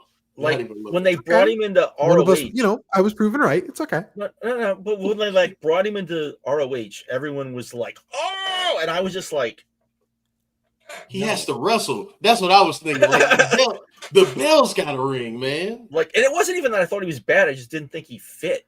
Was like I just listen. I was just never big. I'm not saying watch him go 55 minutes with Jake Christ in fucking the Les Thatcher promotion. That sounds like horrible. I'm not saying watch those matches. I'm just saying like watch him in CZW be like a real guy. No, like, and I get that. Like everyone was like, "Oh, you got to see his seat," and I'm like, "Okay, but it's CCW and like you know." His obviously like the DJ USA and Evolve stuff was a mixed bag, but like he was with like a burnt out needing to go to rehab Jimmy Jacobs and a broken back Homicide. It's like, yeah, the matches weren't very good. Shocker. I would like to point out that when it comes to Evolve and DJ USA, I was right. Oh my God, this guy was right. I was right. But it all came down to Dragon Gate not wanting to send their guys over anymore. Why didn't they want to do that? And why didn't they want to do that? I mean, there's many reasons. We can speculate. There's many reasons, you know. Gabe Sapolsky is probably the biggest, but you know, fucking Darby Allin's a prelim guy. Yeah, that was crazy. Even though everybody knew even then that he had something. That's true. Yeah. Hey gang, we did it. Oh shit. Was it longer or shorter than the last one? I think it was. We were about 320 something last year, so I think by the time we wrap up, we're going to be a pretty similar time frame here. All right. So we definitely spent more time on Modern US this year. Last year it was a fly, but I think it was even bigger last year because it had like KO and Sami Zayn and a bunch of those people fell off. But I think that I think there was a lot more locks last year because I think that was probably the thing. And I think we probably talked about Roman probably longer than too much. But I mean, it was an interesting conversation, man. Yeah, I mean, you know, I mean, he got off the ballot, so yeah. I couldn't remember. Talk about him again, Jay. We can move on. Fuck. Yeah. Like I said, I couldn't remember. I was thinking before I found my what I written last year. I was like, was it Cody or was it Roman that I couldn't remember who needed to wait another year? I was I can't remember. You two went no, and I went yes. Yeah. Last year. Yeah. I wanted to see how the Roman babyface turn was actually going to go, and the internet said, "Nope." In you go. I mean, I don't know. It's maybe he's super smart. Maybe he's got Heyman in his ear telling him, "Hey, Maybe. like show up, and then leave for like. Don't let this idiot like have you out here working every week, man." Paul Heyman would never recommend that to one of his guys. Never. I mean, Seth Rollins does the same thing, but that's because his knee blew out. But well, I don't think that's a Heyman suggestion. I think that's his then, body. Then when the Seth thing, runs out, he's going to be in Braun Breaker's ear. Like, come on, man. He's probably already in Braun Breaker's ear. He's probably already in Breaker's ear. Which I mean, he should be in Jacob's ear, but maybe he is, and we just don't know because maybe that's the guy. I mean, that's a different for a different time. Show up for his bookings. All right, so how y'all want to wrap this up? I don't want to be boring. I got a birthday party to go to soon. So what y'all got to say? Any closing thoughts? Nothing. I might actually get to like fall asleep during the Chiefs game if we. All right. And congratulations to Jake, newly engaged. Yes. I can't believe it. He thought it was going to be the hardest thing he ever did in his life, but whatever. I told him it wouldn't be. This was much harder. Was it not much harder? Okay, honestly, why did you think that? Because you want to say like cool words and shit, and you want it to be in a cool place, but it's like, nah, just do it. like literally, it was me and my wife on the couch, and I was just like, "You want to get married?" And she was like, "Yeah." There you go. Which is fun because her mom thought that was hilarious. If you like understand our relationship, you would get that. But yeah. But I'm happy for you. That's great because you guys have been together for how long? Oof. It's just over 3 years now. So. Shit. Yeah, I need to get time. on the ball, man. I'm on 5, man. I need to get it together. We're looking at May. We're not wasting any time. Cool. It's gonna be tiny. It's a tiny ceremony, so we don't need more than a couple months. What, you're just gonna go to the Justice of the Peace, or are you gonna like? No, we're just thinking like a families only thing, and just like go to just rent a room in a restaurant, not like have a reception hall or anything. So, literally, he's like, we paid so we could use the entranceway to the church that my wife went to, and that's where we got married.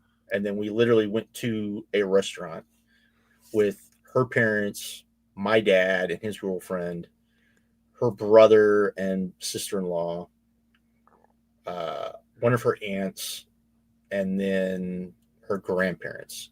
Right? Yeah, that was it. So then, yeah, I mean, so basically the same thing. I mean, when you're with someone long enough, it's like it's more of who cares, right? not who cares, because it's not a who cares thing. It's like a. It's. I mean, it kind of is. Josh. No, it's not. Okay. I mean, we got married. There were tears. There were tears when we got married. So, and it wasn't. It was us. So, it is a thing. But you weren't going to break the bank for this occasion. Well, that's because I've literally. Okay, this is a good. Since we're talking about this is a good story. So, some of you know, I used to sell like men's clothing. I used to sell tuxedos, all that sort of stuff. So we had a guy come in. Had a wedding party come in. We get them all fixed up. The father of the bride comes in. This is the father of the bride comes in and says, "Yeah, I told him I'd pay for the wedding, or I would pay for the down payment for a house." Right? I know what I'm thinking. and then I'll fly you, I'll fly both set of parents, grandparents, and then the best man and the bride of honor and whoever they're with, fly them all to Vegas, and you guys can just get married in Vegas for cheap. And I'll pay for that, and I'll pay for down payment, however much this wedding is going to be on the house. And they're like, no, we want the wedding. That was my reaction. And the mom, who's the mom of the mother of the bride, right? And they're the ones that are usually like on path with the brides. No, this is her time to be a princess. This is her day. This is, she's been thinking about this since she was like 8. She was like, exactly. Like, I made that face, and she was like, exactly. She was like, exactly. Like, yeah, the words and the, how you feel about each other, that's what matters, man. Fuck paying all this money for this damn, bro, what are we doing? What are we doing? Take the down payment. What is happening? And that down payment would have been like 20 grand. That's crazy. Wasn't been like, you know what she was? She was like these guys that signed with the WWE. It's her dream. Her dream to have this wedding. Apparently the groom was the same way. He was like, no. He goes, no. We want to do the. I'm like, what the fuck? Man, if you don't take that down payment. All right, we got to end the stream before we all dox our wives. Yeah. Yeah, but y'all take care. It was fun. We coming back on Tuesday, Josh? Yeah, we'll be back here Tuesday. Fuck. Yeah. All right, okay. To everyone who tuned in live, I don't know what we're talking about, but we'll be back on Tuesday. To everyone who watches later, thank you. Love doing the show every year. And we'll keep it up, and maybe we have ballots next year. I don't need a ballot. Maybe. Possibly. All right. I will. Where is later? Oh, wait. There we go. There we go.